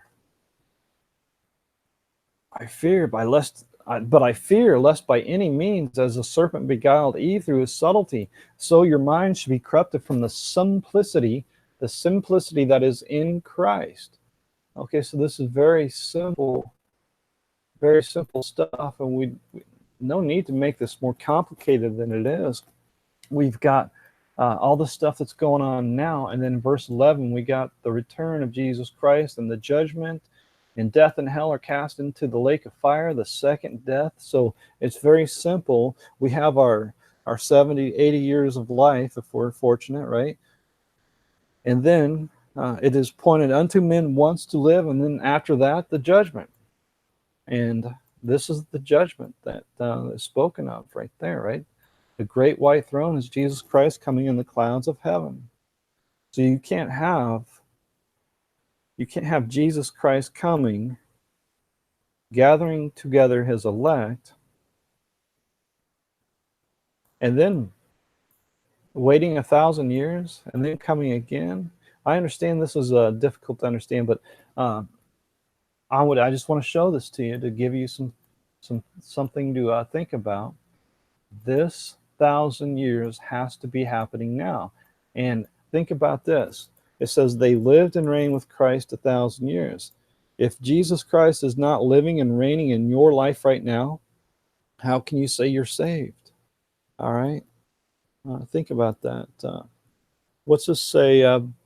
Blessed and holy, where is this at? Blessed and holy is he that has part in the first resurrection. On such the second death has no power. So if you are saved, if you're a believer, if you are the chosen, the elect, then the second death has no power over you. You're locked. You're sealed with the seal of God. Jesus says, I am the resurrection and the life. Though you were dead, yet shall you live. Or something to that effect. I think I got one word wrong. But though we are to die, yet shall we live. So the second death has no power over us. Okay, so Jesus himself says the second death has no power over us, right? So this is parallel with what we're reading in Revelation 20. I am the way and the truth and the life. Oh, no, wait, hold on a second. Where am I at? Did I get this verse wrong? Where is? I like that verse, by the way. I am the way and the truth and the life. No man cometh unto the Father but by me. What is that verse I'm thinking of? I am the resurrection and the life. And he said unto her, John 11, thank you. Jesus said unto her, I am the resurrection and the life. He that believeth in me, though he were dead, yet shall he live. This is parallel with, blessed and holy is he that has part in the first resurrection. On such the second death has no power. Though he were dead, yet shall he live. Okay. Anyways, and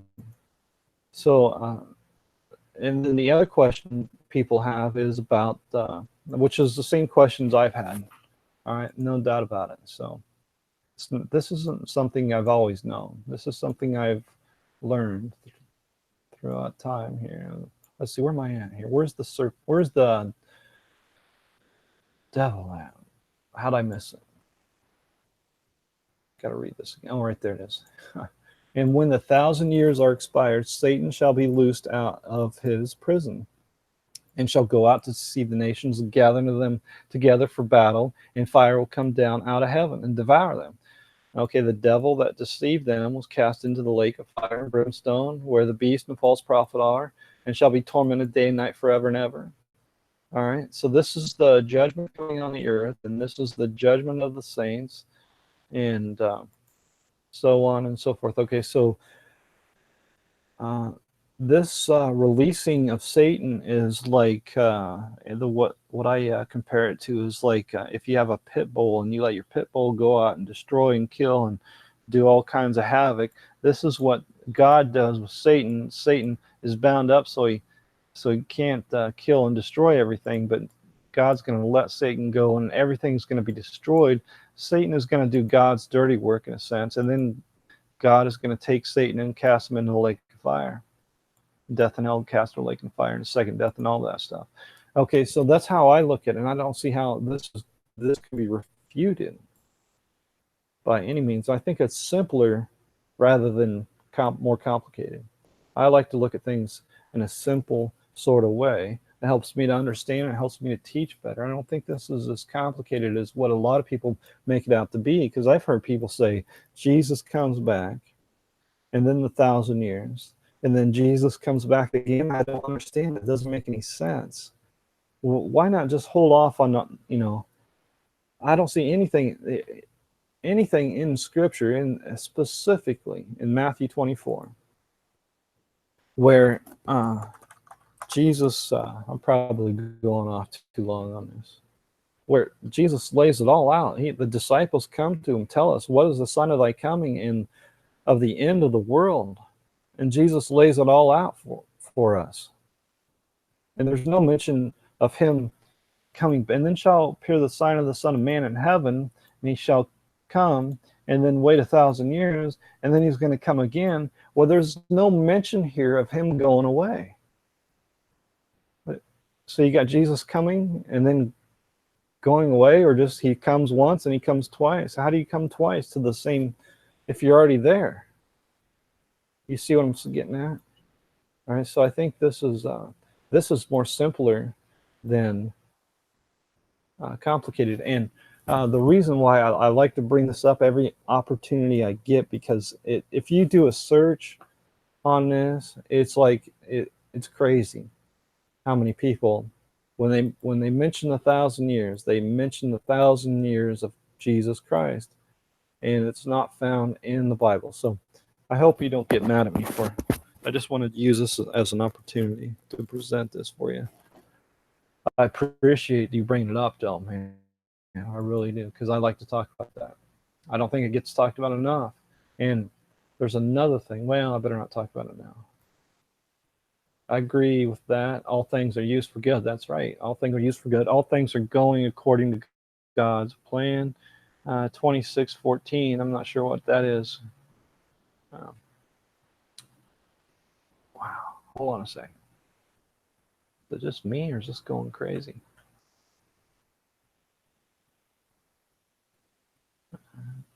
What happened here? Okay. I really appreciate your point of view. Maybe you could elaborate on why a Sunday law will not happen. I'm not necessarily a SDA, but am in search for the truth. Well, for one thing, there's no mention of a Sunday law. It's just completely imaginary. All right. And it would go against, it just goes against the Bible. Let no man therefore judge you in meat or in drink or in respect of an holy day or of the new moon or of the Sabbath days. Okay, so don't judge anybody according to what they view as the Sabbath day. Now, if somebody wants to say the Sabbath was originally Saturday, I will not argue with that at all. But the Sabbath was made for man, and not man. And not man for the Sabbath. And Jesus is the Lord of the Sabbath, of even the Sabbath, right? So, whatever whatever day you view as your day of rest and so on, and that's on you, right? Judge no man according to Sabbath days. And what was I looking for here? And The Sabbath was made for man and not man for the Sabbath. So, uh, in my opinion, this idea of a Sunday law makes the Sunday law more important than man. Yeah. So they make a big deal out of it. I mean, if you, it's like they obsess over this idea that there's this thing that's coming and that's never gonna come. And the mark of the beast that we read about in Revelation is it has to do with you know, and in my opinion, it's a spiritual mark, not a physical mark. And this beast is the government, which is talked about in Revelation 17 and 18. Mystery Babylon, which reigneth over the kings of the earth. And that's her mark. And it, to get into this, I guess, Revelation 17 and 18 is obviously talking about the Roman Catholic Church, right? And so this mark of the beast is a worldwide spiritual mark. In my opinion, it's worshiping the image of the beast would be the image of the government. And so you look at every government all throughout the world, and you think of the government as the beast. Think of the left wing and the right wing. The left wing and the right wing of what? Of the beast. Okay, so every government represents which represents the beast. And so the people worship the beast. They don't bow down and all that sort of stuff. They respect the beast, and the beast is the government by itself is okay. It's the image of the government, which is bad. And so that primarily, or mainly I should say, is deals with politics, the politics of government. The politics of government has to be the worshiping of the beast, the respecting, the respect and honor. And I made this point again. I'm probably going too far off on this, but so it can't be. So right here it says, "And the woman which thou sawest is that great city which reigneth over the kings of the earth." And so if you read, this word, the worship, is, I think, misunderstood. So we read about a parable or a teaching in the gospel where Jesus says, when you enter into a room, don't take the high seat. Right? He says, if I can find it.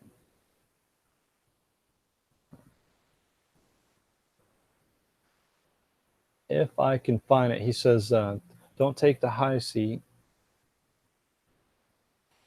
All right, so maybe I won't be able to find it now. He says, take the low seat in the corner, right? That way, if they want you to sit at the high seat, they'll come and exalt you, right? And you don't want to take the high seat in the room, the front seat or what have you, because then they'll come and say, "Hey, that's not you. You sit over here in the corner, dummy."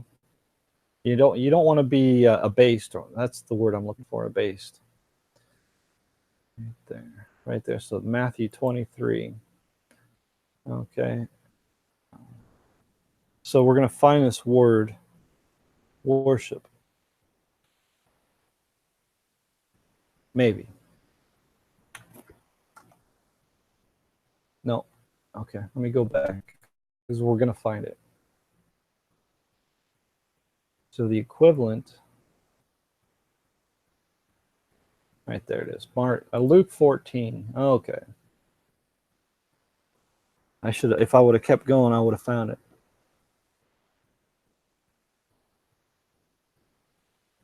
Right then, okay.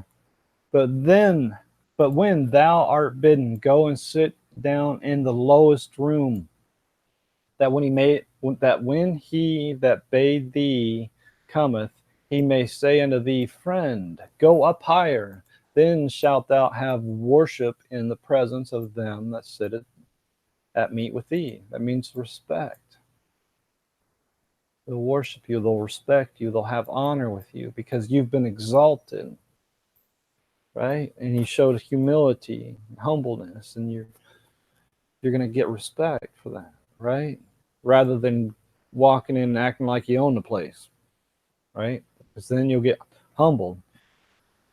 All right. So, anyways, if you think of the word worship in that sort of respect, right? So when people worship the image of the beast, they're worshiping, they're respecting the political nature of the beast, of the left wing and the right wing.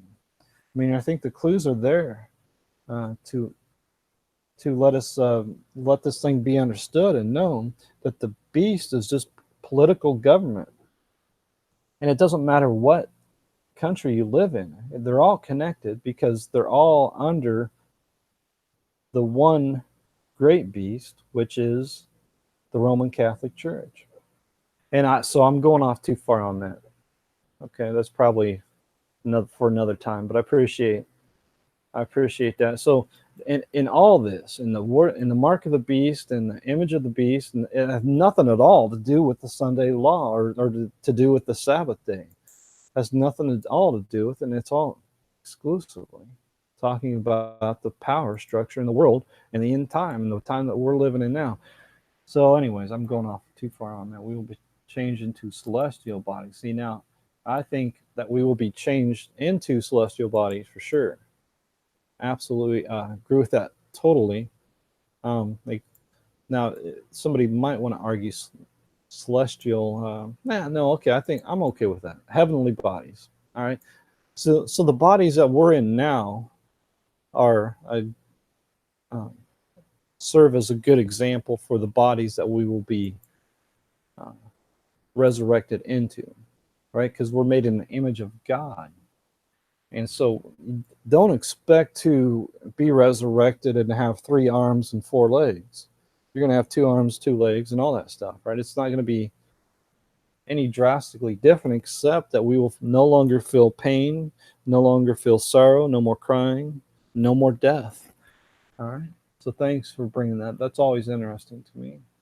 Buildings don't just fall down. We design them to stand. That's right. I now know I can tell my preterist friend that she does not believe God's word. Well, I don't know I really can't understand what a preterist is. They say that everything's been fulfilled. Does that mean Jesus already come? I don't want to get into that. I'm trying to wrap this up as fast as possible. I'm wasting a day for you guys talking about this stuff, but it's important. I hope this ain't wasting your time. I'm being facetious or whatever that word is. Jesus reigns on this earth for 1,000 years, and then a new heaven and earth will be made. Okay, so I can almost agree with that, but except that Revelation 20 is not talking about Jesus reigning. It's talking about we reigning with Jesus.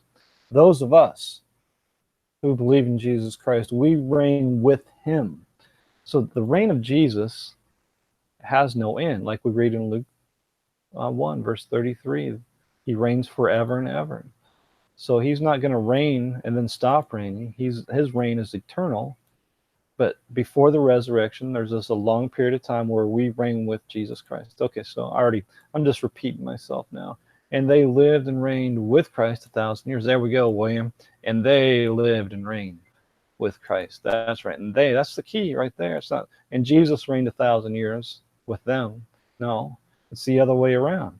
They are the saints. They are us, the saints of the Most High, the elect. It is Jesus reigning as the Son of Man. It is Jesus.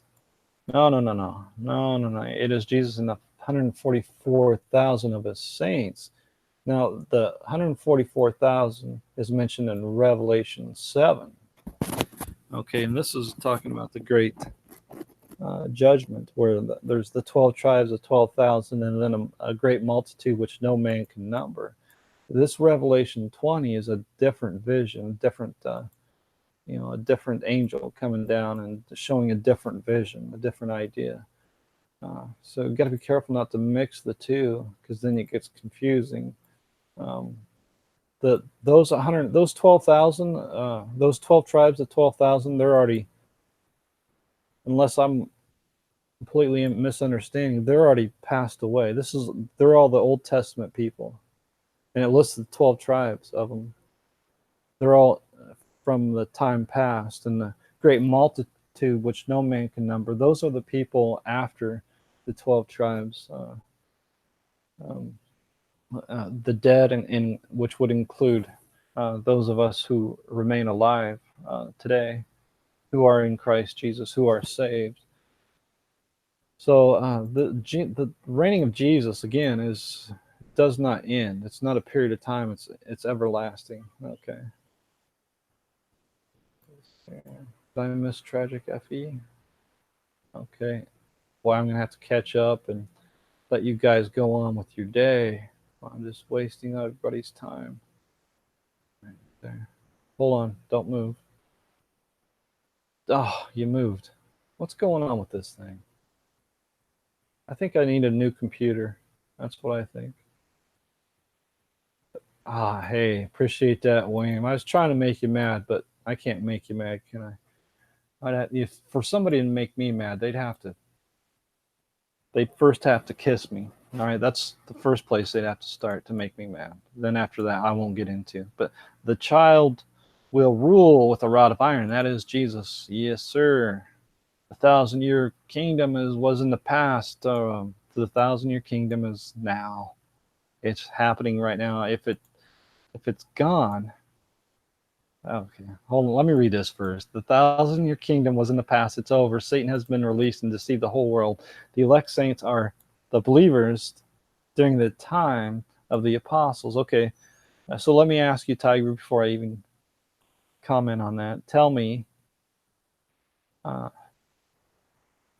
who are the elect today? Okay, as a thief and what? Oh my goodness. Hold on a second.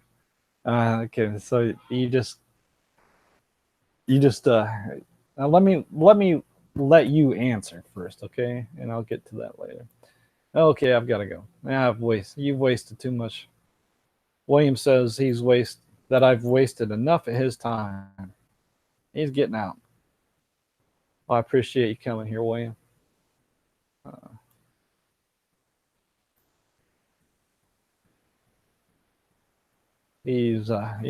Appreciate that a lot. I got to be going pretty soon too. I haven't eaten all day. I'll get skinny and starve to death if I don't eat soon.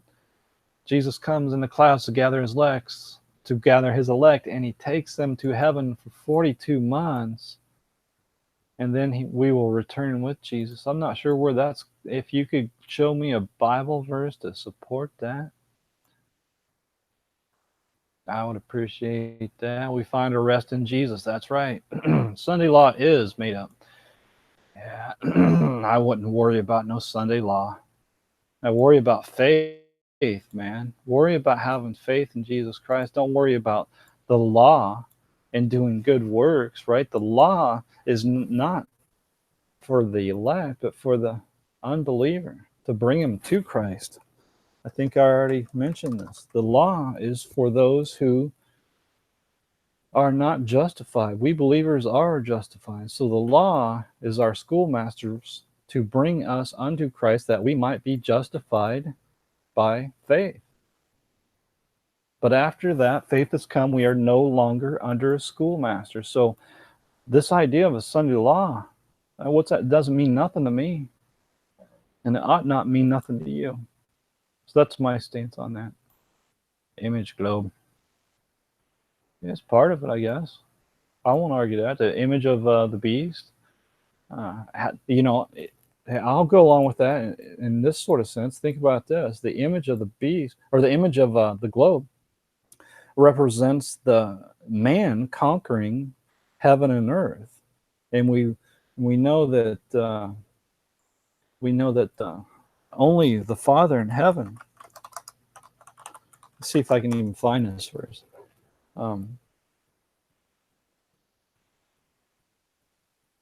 It'd be in Isaiah, and I got to think about this. I got to think about this. In Isaiah, it talks about the cherubims. Okay. See, hold on a second. Oh, no, I got it. I'm sorry. I think I got it. We'll find it out. Okay, so let's see. Let's see how far off I am. Oh, that's not it either. Hold on a second. It's got to be. I tell you what. I'm going to make this. Sometimes I wonder about my ability to search. Can't never find nothing. So here in Isaiah, it talks about the cherubims. Right there. So what was I going to say? Let me read this first. Isaiah 37, verse 16. O Lord of hosts, God of Israel, that dwelleth between the cherubims, thou art the God, even thou alone. Of all the kingdoms of the earth, thou hast made heaven and earth. I'm not sure that this is the verse that I was looking for. So right now I'm just kind of searching what verse am I looking for specifically. So I'm going to go to keyword search.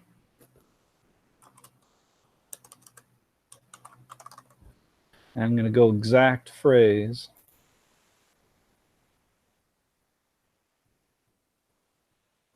And that's not the verse I'm looking for. And now I am no more in the world, but these are in the world. And I come to thee, Holy Father, keep thou thine own name, those whom thou hast given me, that they may be at one as we are. Okay, so I'm going to have to, okay. So, what is that verse? Maybe I'll have to come back to it later, but something about, anyways, let me just make my point. So, God is the God of heaven and earth. Okay, so this idea of a globe represents represents this idea that man has conquered both heaven and earth. Okay, and so we read about that in Isaiah 14, where it says that how art thou fallen from heaven, O Lucifer, son of the morning? How art thou cut down to the ground? Right? For thou hast said in thine heart, I will ascend into heaven, I will exalt my throne above the stars of God, I will sit upon the mount of the congregation in the sides of the north, I will ascend above the heights of the cloud, I will be like the Most High. Yet thou shalt be brought down to hell, to the sides of the pit. So Lucifer, this is a proverb concerning the king of Babylon. Right? Where is this at? I think sometimes this gets overlooked. Where is...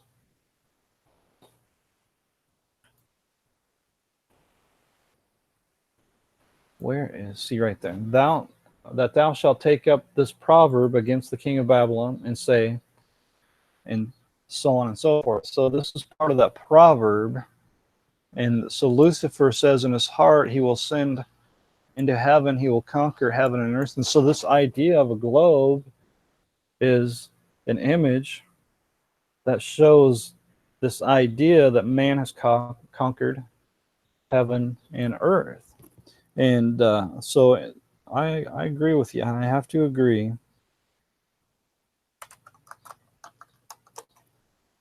that it's part of the image of the beast. All right, so what is this? I was going to show. I'm going to skip that. I was going to show another point. So carrying too long on this, and I haven't eaten all day, and I will get skinny and starve to death if I don't eat pretty soon. All right, what happened to this here? I don't know if you see that. Okay. Oh, I see what happened. Planets, wandering stars. I'm not sure if that's directly connected or not, but wandering stars are stars, and planets are uh, what the Baal worshippers would call the stars. Okay, so I think that's important. That's what they called them. That's not what God calls them. Space is Babylon the Great. And the seven heads are the seven wandering stars. I'm not going to get into all that. I believe it is very clear that space station is what the beast is that comes up from the bottomless pit, which is a prison for devils. Okay, so in Revelation 18, there's no question in my mind. This is all in reference to the Roman Catholic Church. And 17 and 18 included. 18 verse 2. So, NASA is under control of the United States government, which is under control of the Roman Catholic Church.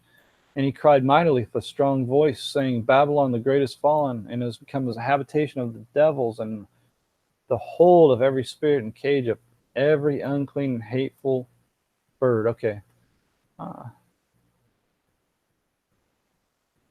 Hateful bird. That's an interesting word. Okay, so I'm not going to get... I'm not sure exactly where we're coming from, so I'm not going to get into that too much. They recognize Jesus after he was raised incorruptible. He will look very much the same, I believe. Roman Catholicism is connected with the Roman Church, changing the first Christian seventh-day Sabbath to this Sunday. And this Roman Catholic system says they have power to do so. That very well may be, but again, it doesn't. The law doesn't mean anything to me. The law is for those who do not have faith in Jesus Christ, so they can change it to Thursday, and it don't mean nothing to me. What's interesting though is the Roman Catholic Church comes from the Roman Empire, which is the fourth beast of Daniel. During the time of Jesus, it was the Romans that ruled the entire world, and so the Romans today still rule the entire world, but they transformed from a physical empire into a spiritual empire. Preterism is all fulfilled back in the day. See, what I'll say about this, anybody says that 70 AD has anything to do with the Bible, don't listen to them. They're wrong. Whatever happened in 70 AD, it's not related to anything in the Bible at all. Okay, and I think I might have more opinions on that, but just do not listen to them. I'm telling you right now, they don't believe the Bible if they think 70 AD is significant. And I would challenge everybody who believes 70 AD has anything to do with anything to re-examine what it is exactly they believe. And I was talking to somebody the other day. They said Matthew 24 is broken into two parts. Well, there is no broken into two parts. No, and I shouldn't get into this, right? Okay, but I'm bound to make somebody mad because I'm going to show you stuff that is not common among the people. All right, Matthew 24. It talks about what shall be the sign of thy coming and of the end of the world. And Jesus goes on to list all these things that are going to happen. all the way up to his return and the gathering together of his elect. All right? That clearly has not happened yet. It's ridiculous and silly to say it has, and to say, well, it ends here, and then it starts. All this has been fulfilled. Okay, that's fine. The problem is the tribulation is something we have to be going through now, because it talks about, the great tribulation, and except those days be shortened. So then, here is the end. This is the actual end. Okay, immediately after the tribulation. Okay, there shall appear the sign of the Son of Man in heaven. That's Jesus. And then his angels shall gather together the elect. Some people refer to that as the rapture. Now, learn the parable of the fig tree. Okay, so he just gave us the rundown, right? He just gave us what's going to happen. He just answered the question directly, and then he kind of goes into the parable and so on and so forth. And he says, this generation shall not pass till all these things be fulfilled. All right, so that right there utterly destroys preterism, because the elect have not been gathered together. That Jesus has not come in the clouds of heaven. The tribulation is not finished. The sun and the moon. I mean, this is Judgment Day right there. This parallels with so many other verses in the Bible. It's amazing, really. So you've got the coming of Jesus, the Judgment Day, the great day of the Lord. And Jesus says, this generation shall not pass till all these things be fulfilled. So that utterly destroys the idea of 70 AD. Okay, the idea is that in 70 AD, this happened, or where's this at? There shall not be here, there shall not be here left, there shall not be left here one stone upon another that shall not be thrown down. Well, there's no, this is not taking place yet. This is going to take place on the great day of the Lord, when the entire world is destroyed. It's not something that took place in 70 AD, and none of this is, you can't say that 29, 30, and 31 has already taken place, because this is the end. If you look at this question, the end of the world. And when the end of the world comes, there will be a new heaven and a new earth. So I don't know what these guys are thinking of. Thinking that, well, Jesus has already come. There's nothing more to see. You're nullifying the scriptures, what you're doing. And so this generation also parallels with Revelation 20, 1,000 years. Okay, they lived and reigned with Christ 1,000 years. In verse 4 and verse 6, and shall reign with him 1,000 years. This generation shall not pass, all these things be fulfilled. This generation is the generation from the time Jesus is resurrected till the time that we are resurrected. That generation shall not pass till all these things be fulfilled. All right, I think it's pretty simple.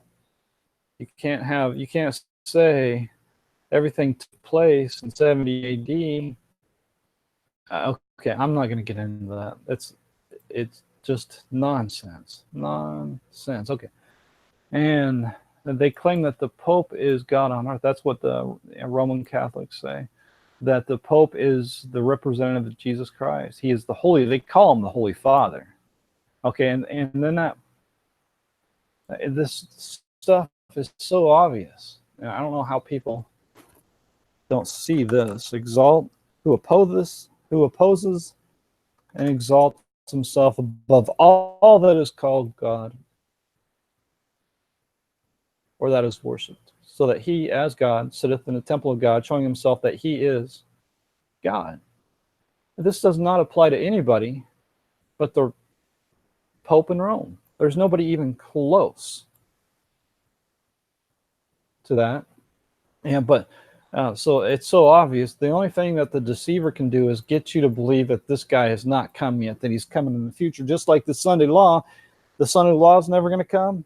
This future Antichrist is never going to come. I'm telling you right now, this guy is already here. He's been here for a long time, and we read about this in Revelation. What is it? Revelation 18.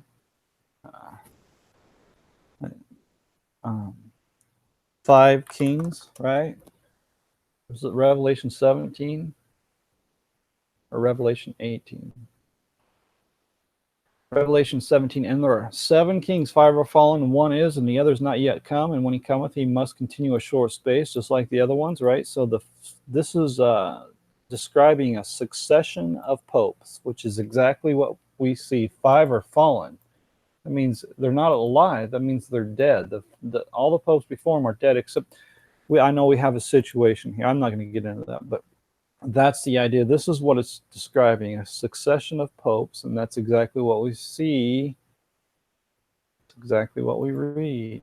Okay, but the Pope is not God on earth, and boy, I better wrap this up. I was going to talk about how the Roman Catholic Church has it so confused. They talk about Peter being the rock. And Peter is not the rock. The rock is the fact that Jesus is the Christ, the Son of the living God. That's the rock, not Peter. Sitting in a body, and that is the abomination. Not sure what that's in reference to. We are those 144,000 who are singing a new song. Okay, I'm not sure what you're talking about there either. Reigning in God's earthly body. So sorry, Mr. Show. Hey, Church Mouse. I'll catch you next week. Well, I might be on tomorrow. I might be ready to waste more time tomorrow. See, there's Tragic. I've done wasted enough at his time. Revelation 15 is where the wrath is getting ready to be poured out on those 140 who overcame the beast. The beast continues 42 months. That might be a deeper discussion there. Revelation 15 is a different vision. Keep it simple, Christian. That's right, Roddick. Keep it simple. If it's this in Bible, it cannot be that, NASA says. In general, don't add or take away from the record. And this is a mental issue we all can have when we read stuff. Our minds will think it means more or less than what's on record. Go to McDonald's and ask for a Big Mac and fries, and you'll get it when they ask. So you want a combo, though you didn't say that. Yeah. Well, when you go to McDonald's, you got to get the combo, right?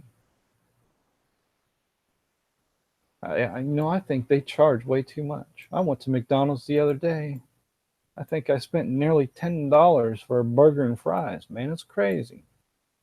I mean, it's for rich people, right? I mean, you get surprised you don't see limousines and Mercedes-Benz parked in the parking lot there. Those guys must be making a lot of money. The apostle, hey, appreciate that. Flipped up world, or whatever that word is, effed up world. The apostle Paul said we would change the glory of God into a corruptible image. Well, when you say we, I think you mean they. I ain't changing glory of God into a corruptible image, that's for sure. Yes, Karen, the confusion, chaos comes when we allow others to add or take away from what we say, right, or want on record. I'll go eat. I need to lose weight anyways. I might go to McDonald's. See, Roddick's got me thinking about McDonald's. A combo means fries, burgers, and soda. Come on, Roddick, man, I'm already hungry and you're talking about food. Come on, buddy. But burger and fries doesn't mean combo. See how we add to or take away? This record is key. The record is key. I'm not sure. Yeah, fries, burger, and a soda. But burger and fries is not the same as fries, burger, and soda. Yeah, but I gotta get the soda while I'm at it. I mean, I'm already gonna spend like $9.50 for the burger and fries. For an extra 50 cents, I might as well get the iced the cup of ice with a little bit of liquid in it, right? You ever get these drinks from McDonald's? You're lucky to get one good gulp out of it. They pack that thing full of ice. It's ridiculous. And you get done with your drink and you still got a whole glass of ice. And you're $10 and you're out $10 while you're at it, and you're probably still hungry. Anyways, where was I at? Oh, I think I screwed up. Okay, he's talking about food here. Finally, that's why I think the olive tree was cursed, because it didn't stick to the record. It was supposed to do this, yet it did that. It was supposed to do this, yet it did that. Are you coming? Are you on in the morning? Go eat. Yeah, no, I'll be on tomorrow morning. I've got to go to Newton too. I got some stuff I got to do today. People are probably waiting on me. Oh, no. Yeah. For some perspective, since I have been preaching the truth that the Spirit showed me, my family and friends have been persecuting me and think I am insane and need counseling. Yeah, welcome to the family, man. I know what you mean there, for sure. Hey, Jason Campbell, I'm going to go live in a few minutes. There we go. There we go. May I get off here? Maybe I can get off there here, and you guys can go. I check out his stuff, and I go eat and get myself fat again. Elon Musk. Another video, another day. Live to do another video. Okay, I was saying how important what's on record is not what we think. This pertains to that. Nothing more, nothing less. Our minds add to and take away from what's on record. Equal curse. Yeah, show me the Bible verse tomorrow, Roddick, when I get back on. Man, I gotta go eat. Appreciate everybody coming here. And I was gonna go over these comments too, but I'm gonna have to wait till tomorrow. I get rambling on one subject, and I take long. I was only gonna do an hour today. I think I'm over an hour. Robo for Jesus Christ. All right, so I'm going to talk about his comments, and there's Geo. I want to talk about that. Oh, Geo, and he's been a subber for just about as long as anybody. Well, all right, I better get out. Might have to go to McDonald's, get me a cheeseburger. Get me the cheeseburger. Okay, thanks anyways, everybody. Thanks, appreciate it. Be good today.